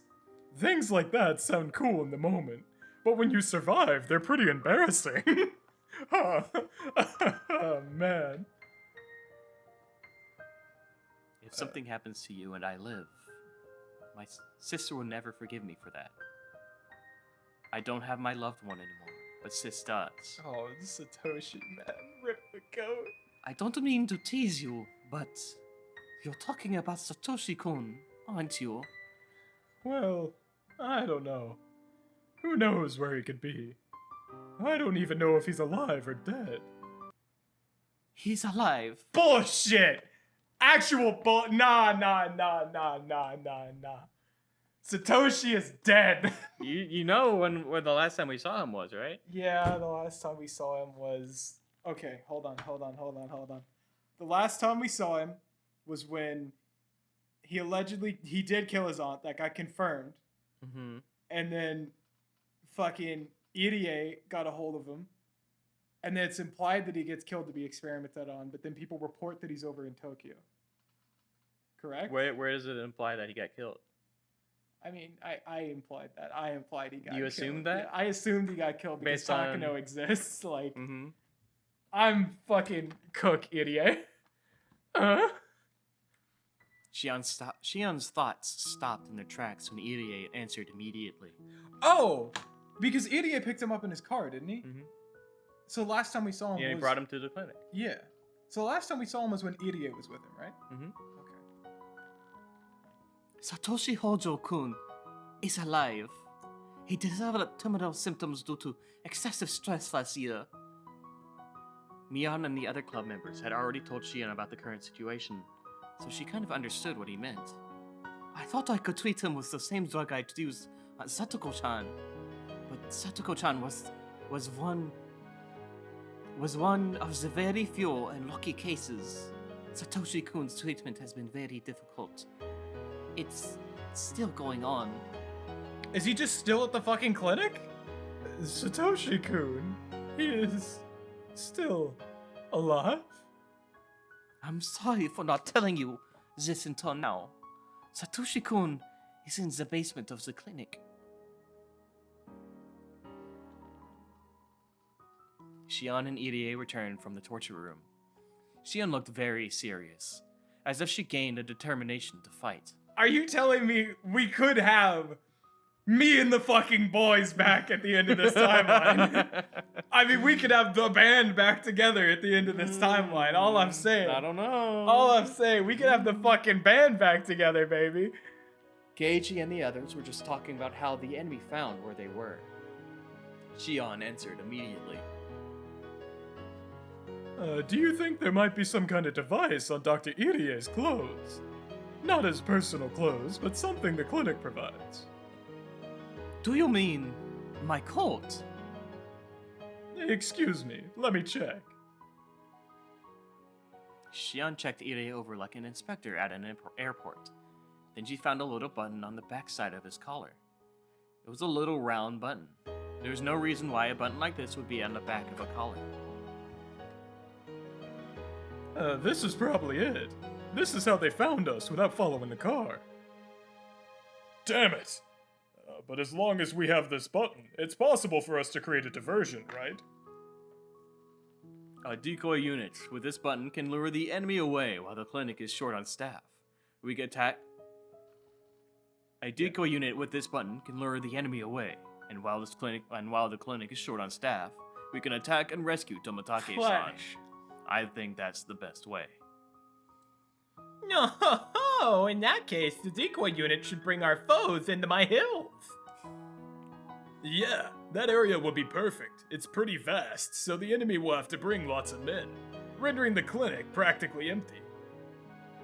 Yeah, but we'll have no way of knowing how many will stay behind at the clinic.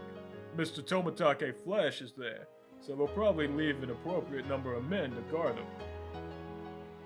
In that case, we should add something they want more than Tomitake to the Flash. decoy unit. Rika! Are you sure, Rika? Yep, as long as I'm with everyone else in Sadako's Hills, I won't be caught. Rika's so based. Only we club members know the hill well enough, so maybe it's a good idea to use us as a decoy unit. Yeah, that works. So the adult unit will attack the clinic while the decoy unit lures the enemies away. What's the chance of success?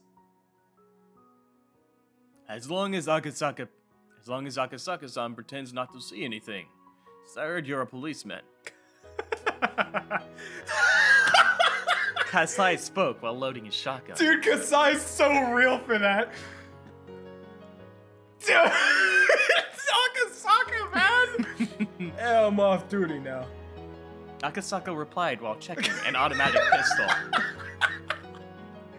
Dude, he's the best. He hadn't He's the best. He hadn't used this particular gun before, but he was used to handling guns. He was prepared to fire too. Dude, he's the fucking best, man. Irie tried to memorize how to remove the safety, but he looked nervous. It's just like Kasai and Akasaka is the one picture from Terminator where Arnold Schwarzenegger does like the fucking grip with him. Oh my god. Have you ever used a machine gun before? No, I've only ever used handguns. Then maybe you should get used to it. Make sure you have a full magazine at all times, and have another gun just in case the magazine gets stuck. Kasai-san, is that a shotgun? The odd number shots are slug bullets. They can suppress enemies as well as destroy walls. Dude. Kasai going buckshot, slug? Are you fucking shitting me? He's the GOAT, man. Wow, I know people call you Shotgun Tatsu, but you really are a shotgun expert, huh? Shotguns are very deadly. Therefore, even without firing a shot, my opponents may surrender. By the way, I have some bulletproof vests. You should wear them. Kasai sounded very dependable, but at the same time, it reminded everyone that this operation would be a very dangerous one. It wasn't a simple fistfight. Even a veteran soldier can die in a gun battle. There's always a chance of death, regardless of how well trained you are. In fact, Kasai and Akasaka were the only people who could be depended upon. Kasai talked Irie out of carrying a gun because it might be dangerous for him to have one. Someone could get injured by friendly fire. Mion suggested that maybe there should be more people on the team, but both Kasai and Akasaka refused because those who couldn't even handle guns at all might end up as deadweight. Well, then I have to go, huh? We lack firepower. I'll bring my Ingram to support you. But are you okay, Shion? How's your ear? Oh, it's all better now. I'm back to normal. Sorry to make you worry. She is permanently deaf in that ear now. Shion, what did I just say? Huh? An Ingram is a Mac 10. Yeah. I didn't know that. Yeah. She's got a Mac 10. You think Shion wouldn't have a Mac? Shion is like a Mac, a Tech, or like an Uzi type motherfucker. Like, I heard it. Mion had tricked her. Mion didn't say anything. Shion still couldn't hear out of her left ear. Shion, it's too dangerous. To be honest with you, you shouldn't even be in the decoy unit. You should just hide somewhere. Sis, listen. I now have a reason why I have to go to the clinic, but if I mention it, Sadako is going to want to come too. But she just can't. There will be an indoor fight. The enemy will fire at us. Do you mean... Mion sensed it. She sensed the reason why Shion had to go to the clinic. That was why she didn't say anything more.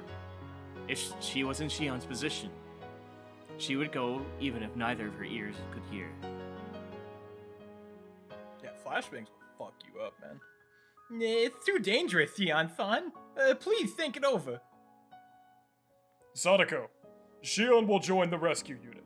Sadako, the decoy unit is counting on you. Concentrate on your job. Yeah, you fucking rat. Shi-chan. You know, right, Rena-san? You know I'm not planning to die. Yeah, I do. The Tillman girls can never die. Real shit. Fucking. That's right. Even if they kill me, I won't die. I told you, man. I'm like, Shion and Rena gave each other a high five. it's fucking Rena fighting Keiichi on the roof, bro. Okay, then it's decided. Let's get moving. I'll take the button. Here you go. Good luck, Rika-chama. You too, You believe strongly in a miracle, and now it's going to happen. Therefore, this is a chance that God has given you. Thank you, Rika. Very cool. I think there were days I didn't believe. I think someone even admonished me for that. It is difficult to keep believing, isn't it? But you believed. You regretted not believing, so you believed. So please cherish this day. Your strong will brought about today, and you will no longer have to suffer what you have been suffering up until now. Hey, are you my sis's new friend? I don't know your name, but thank you. Yeah, I think it'll go well. Of course it'll go well. Oh Yashiro-sama guarantees it. I just, where I'm at is like, you know when like shows and movies will like hard cut between two different scenes? Mm-hmm. I have one scene in my head that's John Wick using the slug shotguns and just like blowing people fucking apart piece by piece. And then you hard cut to Vietnam for the other scene. And that is your 2 units going through everything right now.